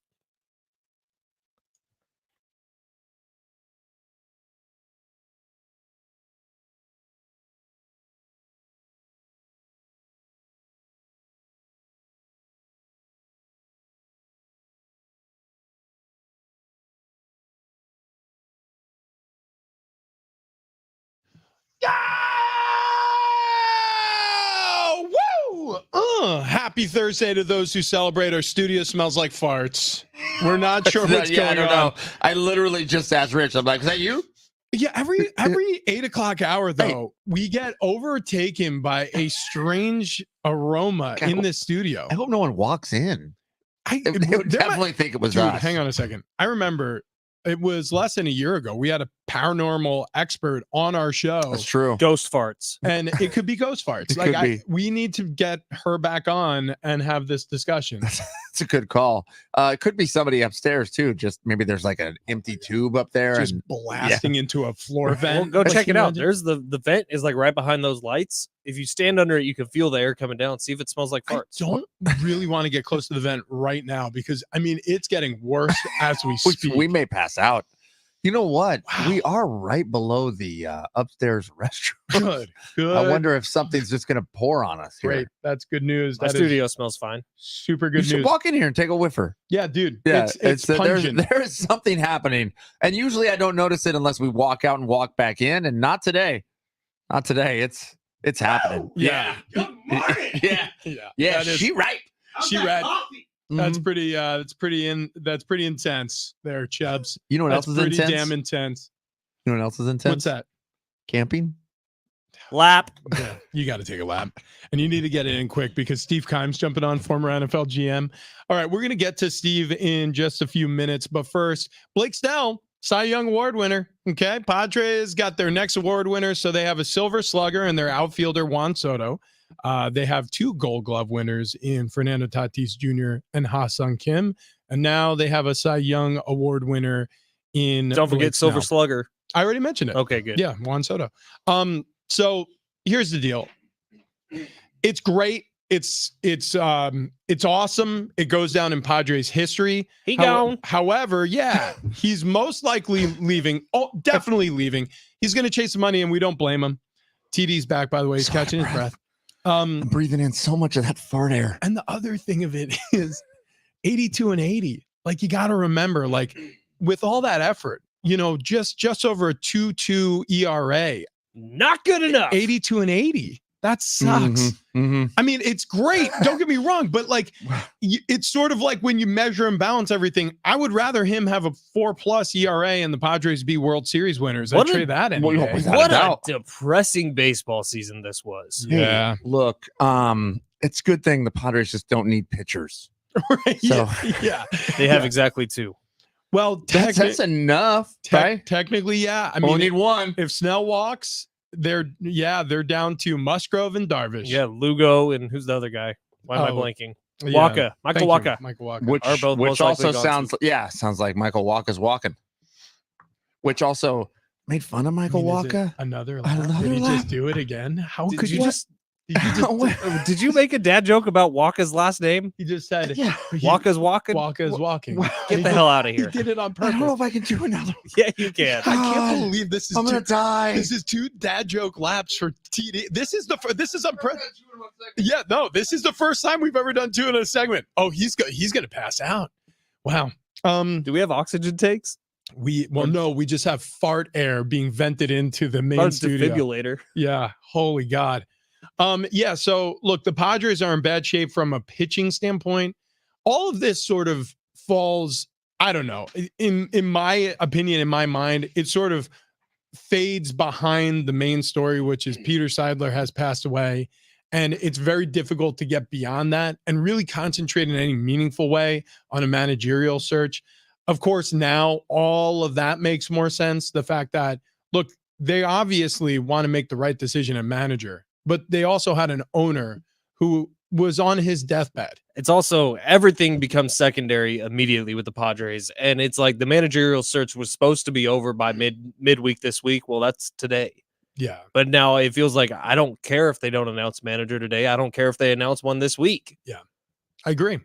It's an easy time, I think, in general in our lives with the way media is shared, and social media has only hastened the flow of information from sources to our ears to our eyes. But you take pause for certain moments, and obviously with the Padres organization going through the tragic passing of Peter Seidler, gone too young, it does put a lot of things in perspective. So we'll see where they go with the managerial search. We'll see what happens with this pitching staff, but obviously more important things to tend to.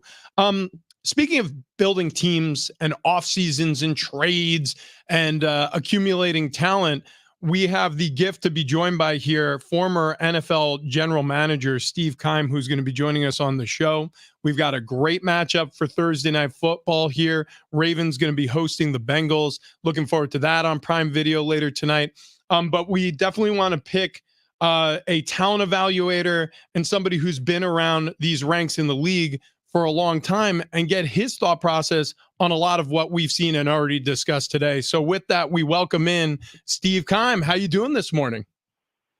Richie, how we doing, my man? I love hearing your voice. Glad to be on with you.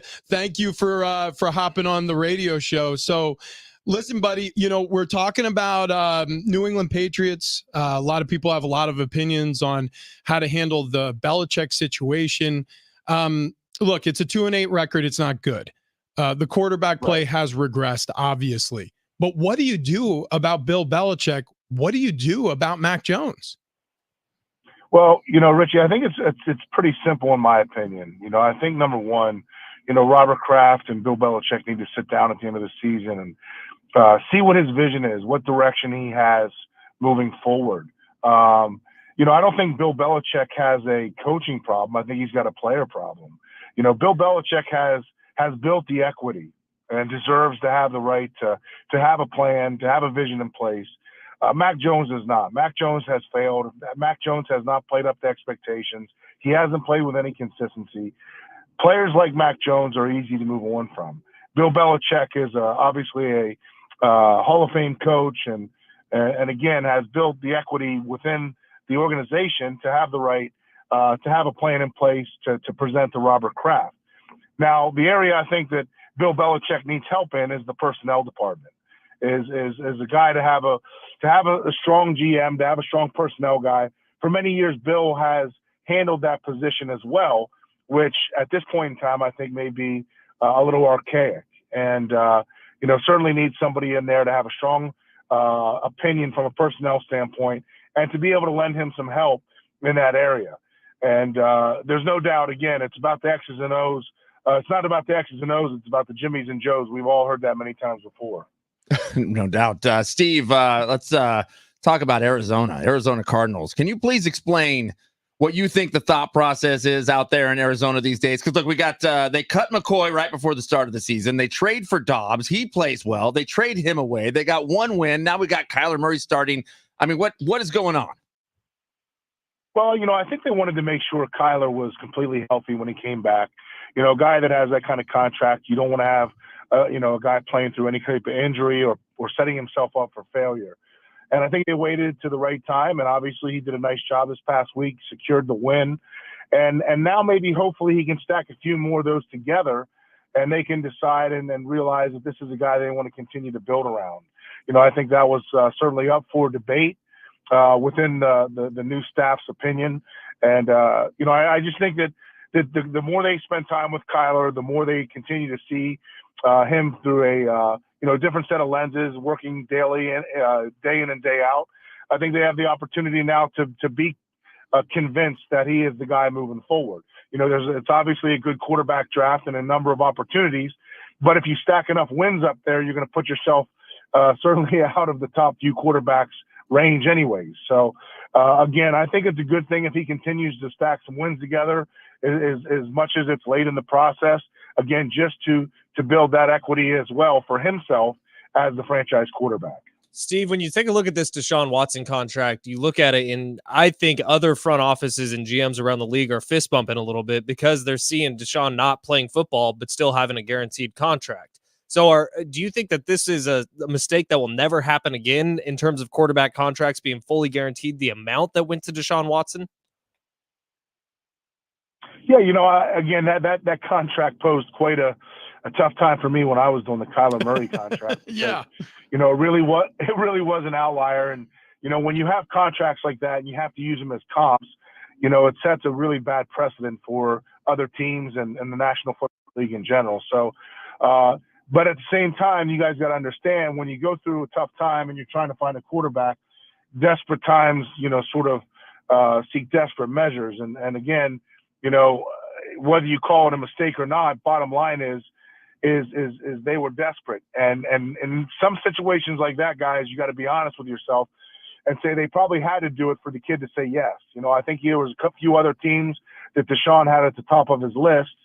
And, when you're the Cleveland Browns and you went through the sort of the tough times you've gone through, you have to go above and beyond to get a player of that magnitude to say yes. The problem is when you make a decision like that, it's awfully hard to get yourself out of. And if Deshaun Watson is not the franchise player that they visualize, then obviously it puts you in a predicament moving forward. Whether it's a guy like him or Russell Wilson, what do you do about the future without that amount of money on the table? Steve Keim, former NFL general manager, my former boss, joining us on the show today. Awesome having you on with us today, Steve, and also an incredible broadcaster as well, doing some media stuff around the league these days. Steve, I look at the Carolina Panthers, right? I try to put myself in Frank Reich's shoes. I like Frank Reich a lot. He was a former coach of mine before moving on to the Philadelphia Eagles, and then obviously some of the success he had with the Indianapolis Colts. And now he's the head coach with the Carolina Panthers. So I'm trying to empathize and put myself in those shoes. I don't know essentially who was the lead seat in terms of decision-making in Carolina, but when you see what the seasons looked like with Bryce Young, and then you look over the fence at the second overall pick, C.J. Stroud with the Houston Texans. And you got to see him on the same field at one point this year. Texans played the Panthers. Actually, Panthers, that was their only win on the season. How does it feel if you're Carolina? Like how does that feel if you're looking over the fence and being like, oh, geez, did we screw this whole thing up? What are the conversations happening in Carolina like right now? Well, I think from an ownership standpoint, obviously, I'm sure he's disappointed. When you're the GM and you're the coach, I think that you just have to, believe in what you saw. And sometimes, again, Rich, it's not just the quarterback position, it's the surrounding talent. Right. And I'd be, willing to bet that the Houston Texans have quite a bit more talent in general right now than the Carolina Panthers, which obviously does make a bit of difference, in the overall scheme of things. So I think, you want to be careful about how you instantly judge things. It's, obviously you want to see results right away. At the same time, sometimes in this league, it doesn't happen overnight. And hopefully the reason that they took Bryce Young was for the right reasons, and that it'll continue to pan out that way and show as they get better players in. Obviously they need some better receivers. They need to hit on some more players. They have to have better protection up front. And I think, they'll continue to see and hopefully in the end they'll realize that they got the right guy. But it's hard to say what CJ Stroud has done so far. It's hard not to question that decision. But again, being in that position before myself, you got to stick with what you believe and what you saw. Steve, Thursday Night Football tonight looks like a good matchup, at least on paper. Who do you like? You got Ravens hosting the Bengals. Well, it's hard to bet against both of these quarterbacks, but right now, the way Baltimore's playing, the hot hand that Lamar Jackson has, I really like what they're doing both offensively, defensively. I think they're a complete team, and again, it's hard to bet against those guys right now. Probably go with Baltimore. Steve, and I'm hesitant to even ask this question, but you look back at your GM career, And in 2012, you made an extremely questionable decision. You bring in an offensive lineman. True. His name was Rich Ohrnberger. True. And I just, if you could tell our audience, what the hell were you thinking, man? Hey, man, I look back and, like I said, I can assess things, whether I made mistakes or I've hit on some things. Shit, I know I hit on something there because he was a tone setter. I mean, guys like Rich, hard hat, lunch pail types, that guy set the tone every day. He loved to fight in practice. I don't know if he likes to fight. I wouldn't mess with him, guys. If you guys piss him off, do not get him started because he has got a temper. And I love that about him. I love his feisty attitude. I love the demeanor he played with. You know, guys like Rich and the AQ Shipley, Penn State guys, what they're lacking to a degree in physical attributes and talent, they make up for in mindset and determination. And like I said, I had a lot of respect for Richie, not only as a player, but as a person. And certainly one of the funnier guys, obviously, I ever been around. And I know you guys see that day in and day out. Well, hit on that point real quick. Lack in talent and physical ability. Whoa. What was that about? Well, and listen, guys, I was a 6'2" short arm guard myself. So I always appreciated guys that are lacking a degree of talent. But again, I would go with the Rich Ohrnbergers every day of the week over the talented underachievers. Steve, did you ever wander in the locker room while any Ohrnberger twerking was occurring? No, I mean, I just saw the imitations that he had, and then he was able to keep it light when it was meant to be kept light, and he was able to turn it up and turn the heat on whenever that was the sort of the necessary evil too. So again, a lot of respect for Rich, and obviously a talented enough guy to do a number of things in life, and obviously having a lot of success right now. Steve, I appreciate it very much. That was the kindest insult I've ever been delivered in the course of my life. All I heard was lack of talent and physical ability. Rich has never been light. I feel so good and bad at the same time. Hey, Steve, it was awesome catching up. We'll do this again real soon. Thank you, partner.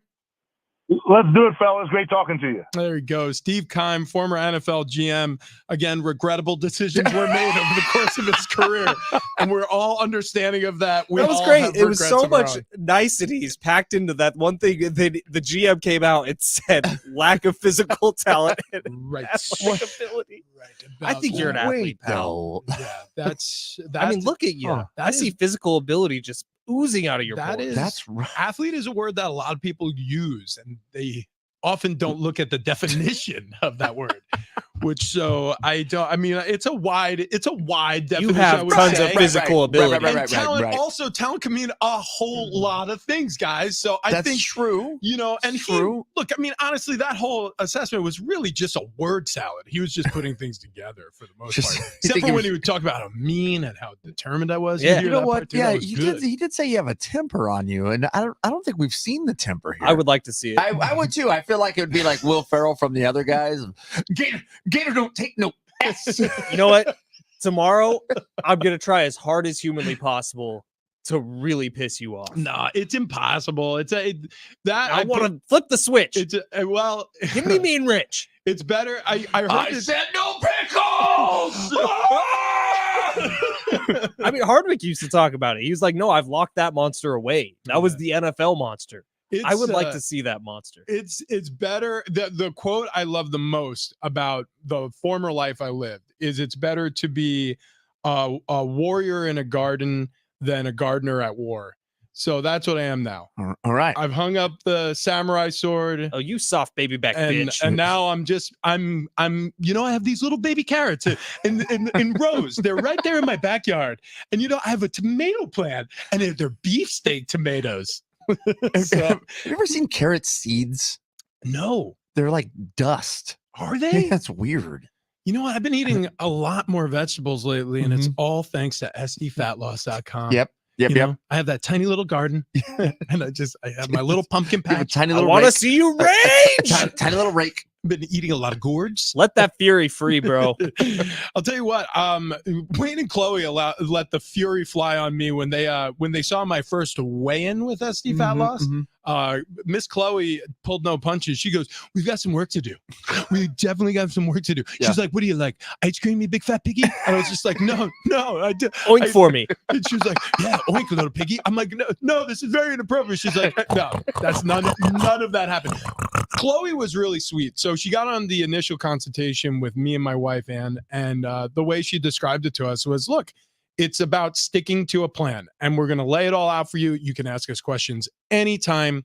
And Wayne, the team over there at SD Fat Loss, Wayne and Chloe, Wayne was great because he came over the top with different areas of advice. Like, so the day-to-day, Chloe helped out. And then there were times where if you had a question on the overall plan or where things will end up, Wayne had a good scope of that too. So it's a 1-2 punch over there. And that's what you need. You need a team. You need a group, in my opinion, to make it easier to lose some weight. And the fact that we did it together really helped us as well. So sdfatloss.com is the website to go to. And what you can do is you could do it with your spouse like I did. You could do it with your buddies like we did. You can encourage somebody else to maybe challenge you in your weight loss and have a little friendly competition going. It's been really, really phenomenal for us, for our health, and obviously for our weight loss. I'm down 35 plus pounds. Travis TD, he's down 30 plus pounds. Yeah. We're damn near at 50 pounds for Fletch. He had a lot more work than us. I mean, he was so fat. So fat. When you looked at us, you're So like, fat. oh no, these are reasonably. Yeah, but Fletch, oh my God. He was like, I'm 6'2", guys. And I'm like, wide? Yeah. Also, again, another person who was described at one point as an athlete. Yeah, that's true. It's just, that is true. It's a wide berth. That Hurt word people, boys. I'm just gonna sit back, let you guys have this one. Wide You got berth. some stuff to get off your chest. Clearly, you had some stuff to get off your bellies, but now the bellies aren't there. Listen, Fletch, you're interrupting my time to talk about SD fat loss. Like, I don't understand why you're bogarting all this. Just tell me about how good I look. Damn it! He does look good. Honestly, he look real good. Dude looks like, I mean, like, it's incredible. He honestly I've heard Brad looks- Pitt thrown around there. Yeah, some people. Yeah. I've never heard Brad Pitt. Hey, yeah, I haven't heard that one either. But some people are saying like Chris Pratt. like Chris Pratt. Yeah. I mean, like, haven't heard anybody say that. But some people, Ryan Gosling. That's the one. some people have. Nobody said that. I have definitely not heard that. Fletch, though, if you look on his Twitter account or X account, Fletch Sports, he put out a side-by-side of him before this weight loss journey and him afterward. I mean, it is night and day. Yep. If you want to have results like we've had, sdfatloss.com. All right, coming up on the other side, we got to get to the Mountain West Conference and their future alliance, maybe? That's next.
Some big changes happening with the Aztecs in the Mountain West. Maybe we'll explain next.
This update is presented by DraftKings Fantasy Sports. Week 11 of the NFL season gets going tonight. AFC North battle between the Ravens and the Bengals in Baltimore. NBA, Draymond Green suspended for 5 games. Busy weekend for San Diego State. Basketball heading to Vegas for a preseason tourney. They're going to open up with St. Mary's on Friday. Then either they'll play Xavier or Washington on Sunday. Football heading to San Jose State on Saturday. Boys trying to rack up a couple of wins before this season comes to a close. Check out what DraftKings has to offer this season with code SPORTS because life's more fun when you're in on the action. DraftKings, the crown is yours. Gambling problem? Call 1-800-GAMBLER. Age and eligibility restrictions apply. Void where prohibited. See DraftKings.com for details.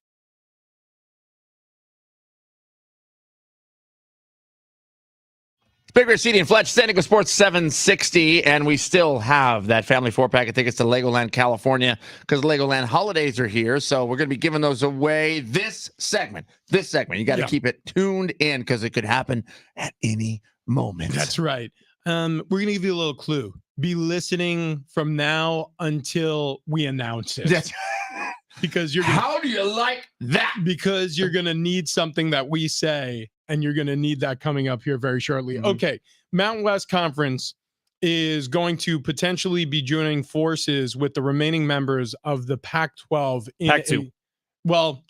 The remaining members of the Pac-12. So it's still the Pac-12 for now. Pac-2. They haven't renamed it. But they're down to 2 teams, Washington State, Tupac, and Oregon State, which, by the way. Don't you feel bad for them?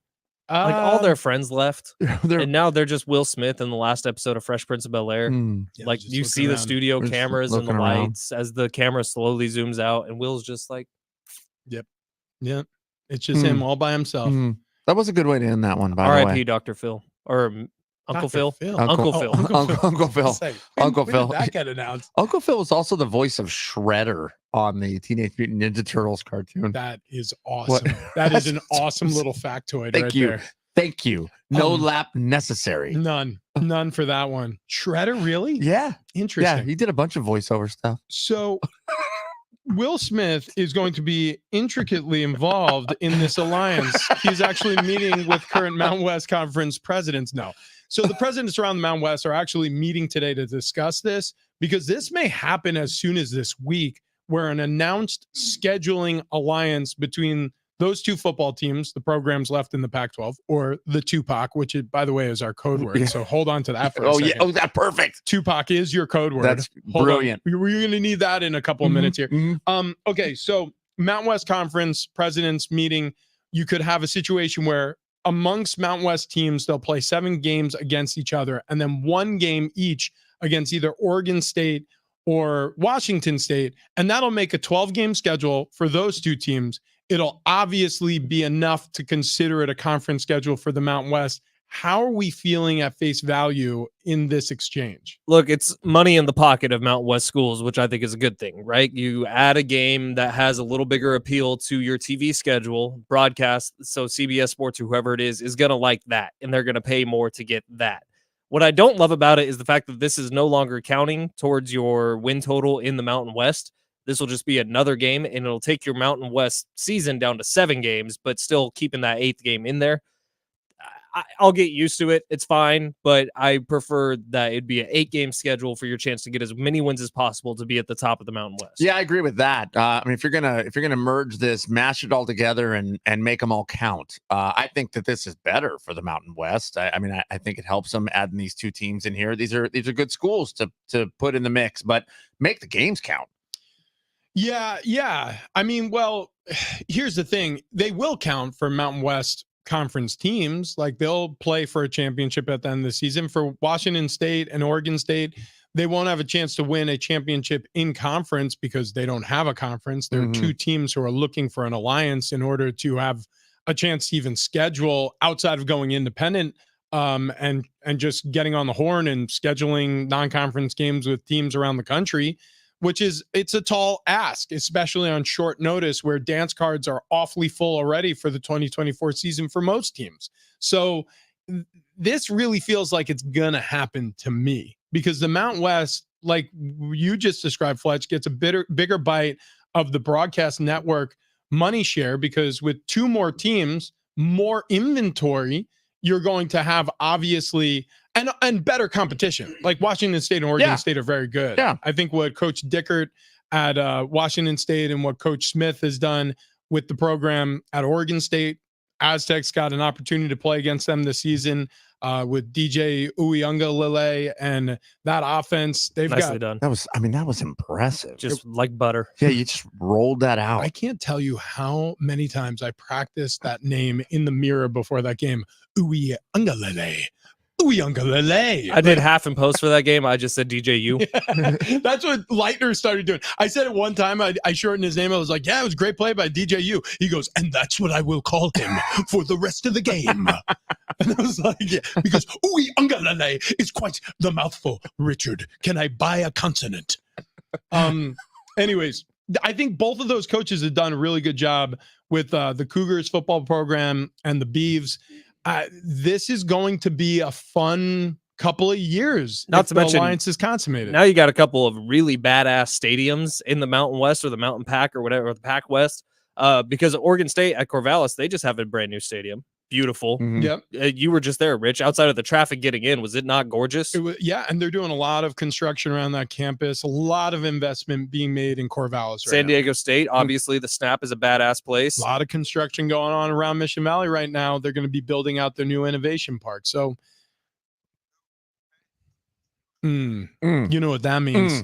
You know what time it is. Time to go to Legoland. That's right. That's exactly correct. Did you play the one Tupac song, I Don't Know? You don't know All Eyes on Me? I don't know that. How do you not know? Maybe when it gets to the hook, I don't know. Oh, no. Yeah, you'll know it. You'll know it. Isn't there a movie named after this song? Yes. I guarantee you I didn't see it. 844-570-1360. God, you hate Beyonce? Now you hate Tupac? I love Tupac. That's incorrect. Racist. 844-570-1360. Like, if there was one Tupac song you didn't know, it shouldn't be this one.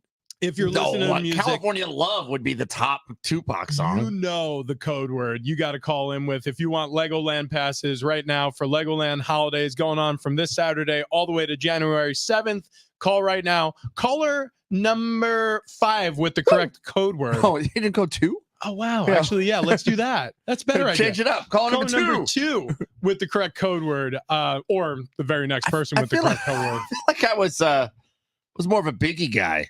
Oh, 100% for me. But Tupac was great. Tupac was West Coast, though. And you know what? I celebrated his entire catalog. But I did celebrate his entire catalog. Look, I got a friend who bought a travel trailer during COVID times, and they were pulling it around with this little SUV crossover. The thing was severely underpowered. They were having tons of problems, and I was like, you need to go get a GMC truck. They upgraded their car about a year ago, didn't upgrade like I told them to, but they got something else that couldn't handle the job. And I told him last week, I'm like, look, go out, get a new GMC Sierra. Stop messing around with vehicles that just can't do the job. A GMC Sierra, it'll do the job. The GMC Sierra 1500 SLE 4x4, 2.7 liter turbo high output engine, 310 horsepower, 430 foot-pounds of torque. Yeah, it'll tow 9,500 pounds. It'll do the job. And if you're out there looking for a truck that'll do the job, there's no better place to look than North County Buick Cadillac GMC. They're the best, and they have a ton of inventory. And I'm not the only one saying they're the best, because North County Buick Cadillac GMC was voted San Diego's best domestic auto dealer in the San Diego Union Tribune Readers Poll. And it's that time of year. It's the season. 'Tis the season. General Manager Jamie and his team offering exceptional Black Friday savings on Cadillac, Buick, and GMC models all month long, including that GMC Sierra 1500 SLE 4x4 that I told my friend to go pick up. GMC Sierra is the most dependable full-size truck out there. So what are you waiting for? Go visit them in the heart of the Escondido Auto Mall to test drive and experience the Sierra 1500 for yourself today, or shop all their deals online at ncbcg.com. Talking about North County Buick Cadillac GMC, exceeding your expectations every time. So coming up next, there's a marathon runner who came up with the exact same solution to running marathons that we would come up with. That's next.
Coming up next, a marathon runner with the most brilliant solution to running marathons.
Big Rashidi and Fletch. I know this one.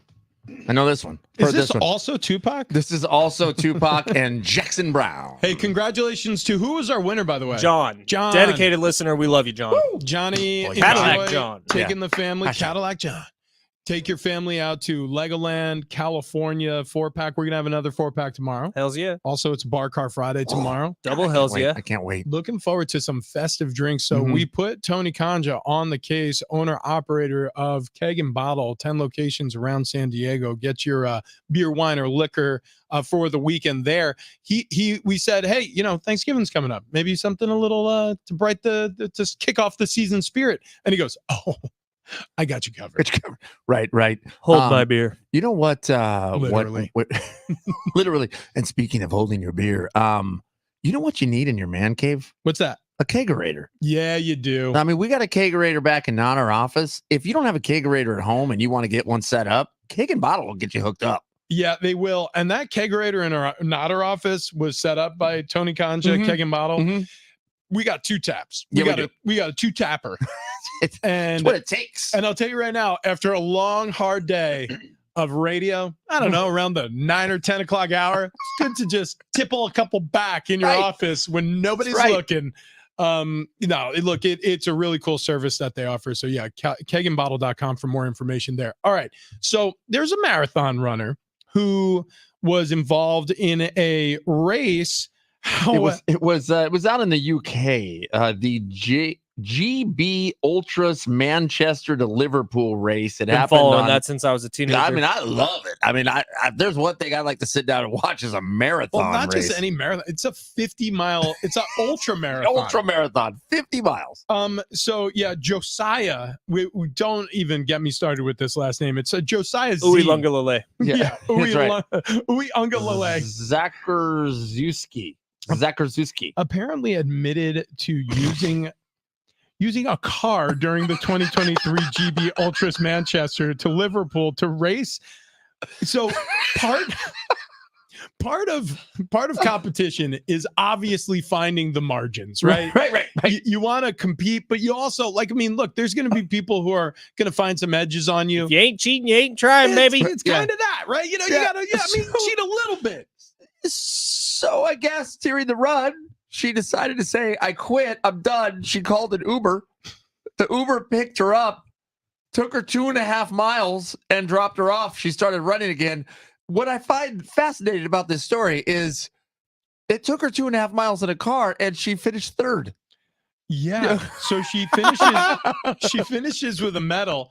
I mean, just imagine this. Like, I don't know, you're in 50th place. I have no idea Yeah, how I many do it. people Yeah. run these ultra marathons. But like, okay, so I get it. Maybe you get out of the Uber and you're like, you know what? I'm actually not feeling as bad. I just want to, I just want to like get to the finish line and talk to them and explain to them what happened. And then as you're walking through the finish line, they go, oh, wow, Congratulations, hey, Josiah, you're in third. New record for you. Okay, it's like, oh, yeah, great. That's great. Okay, so what's next? Well, here's your medal. And Beer gardens over there. That's Yeah, right. have You a need to beer get over on- here, take some pictures on the podium. Third place gets this care package. It's a really nice care package, and we're going to send you home for free. You got your flight paid for. You're just like, whoa, okay. Well, Sweet. all of a sudden they put a camera in your face, click, click, all of it, you're done. And you're just like, wow, I got away with it. Somehow I Ubered the last 2.5 months. It's thinking smarter, not harder. I have zero problems with it. Well- 619, going back to our conversation with Steve Keim, who I thought was great today. If you missed it, it's on the free iHeartRadio app. But 619 says, if you want to piss off Rich, just give him mocktails on a Bar Card Friday. Oh, yeah. I want to see that monster come out That tomorrow. was one time. Yeah, It was the one time where I really lost it in here. Yeah. 760, you're smoking on that Mountain Pack. Okay. Okay, Mountain All right, Pack. yeah, I don't Mountain hate Pack, it. Mountain 602, as a Stanford fan, I'd rather be part of this proposal rather than heading to the ACC. Mount Pack kind of sounds like the pack of cigarettes that's like the generic brand. Yeah. You know what I mean? Like, I'm gonna well, how much are the Marlboro? Just give me the Mount Pack. Now, I'm curious, the teams that are going The to- 120s. So, like, teams like BYU is a perfect example. They joined the Big 12 in basketball. And BYU, a really good basketball program, all of a sudden is joining the best basketball conference in America and are right at the bottom. So I'm curious, teams like a Stanford, like a Cal, even if they're going on to newer and bigger conferences, but just to get their asses kicked, the ADs and the athletic departments care about the money that they're getting, but are the coaches now pooping their pants? And the fans, by the way. No, because if you're so if you're a head coach at any of these schools, all of a sudden you've just gotten tens of millions of dollars to work with. So that money that you're talking about, well, the reason why they're getting that money is football inventory. So these football programs are going to get doused with new budget. And so that helps with recruiting. Obviously, you can build new facilities in some of these places, update things around, do a little housekeeping. It's going to be looked at as a win for all these teams that have joined bigger conferences. But it's a slow burn because it might take a few years to catch up. Well, from that standpoint, what you need to worry about is you're going to potentially be subjected to ouster by some of these conferences. The realignment wheel isn't done spinning. And I think what we're seeing now is this great expansion of conferences. I'm curious if we ever see a contraction. Like, I'm curious if the Big Ten starts lopping off some of these teams that they've added because they're not helping them from a television market inventory standpoint. We'll find out. I mean, I think it's only going to continue expanding. I think what's inevitably going to happen with the Mountain West or the Pac West or whatever we're going to call this new iteration is eventually all these teams too are going to be absorbed by these four powerful conferences. Now we have the SEC, the Big 12, the Big 10, and the ACC. Oh, is that Joe Shiesty? Joe Shiesty getting off the plane in Baltimore. There's some controversy going on because in this photo, he's wearing a brace on his right hand. Interesting. That picture has now been deleted from the Bengals Twitter account. Retro. Oh, At the Ravens. That's his right hand. That's the throwing hand. That's the throwing hand. At the Ravens. Hand. Okay. Uh-oh. We got home favorites. CD, you know Ravens. this song? You ever heard it? What? Who's it? Is this Jackson Brown? Yeah.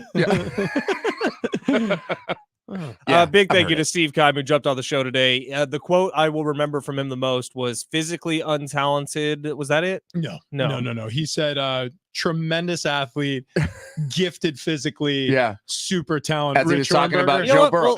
We'll check the tape. Wait. We'll check the tape. I'll go back to the free iHeartRadio app. We don't need to do that. I think he said what he said. It was. He also said you were really mean. I took that away from the conversation. Yes, I've never seen that. But thank you to Steve Keim, who joined the show a little earlier. It's up on the free iHeartRadio app. Thank you, Mean Guy Rich. Thank you, TD, who doesn't like Tupac. And thank you to our texters, our roadies, our dogs, our hangers, our bangers. Bark Art Friday. Fletch also, he said some horribly insensitive, derogatory things towards other races and ethnicities. That happened. That happened. Not true. All throughout the show. Dude, that is enough to get me canceled, by the way. You just throwing that out there. You can go back and listen on the free iHeartRadio app. Coming up tomorrow, there's going to be national programming. We're all canceled. What the hell is that? Oh, my A God. Frito chili cheese All right, let's go. wrap? We got to go to Sonic later. Bye.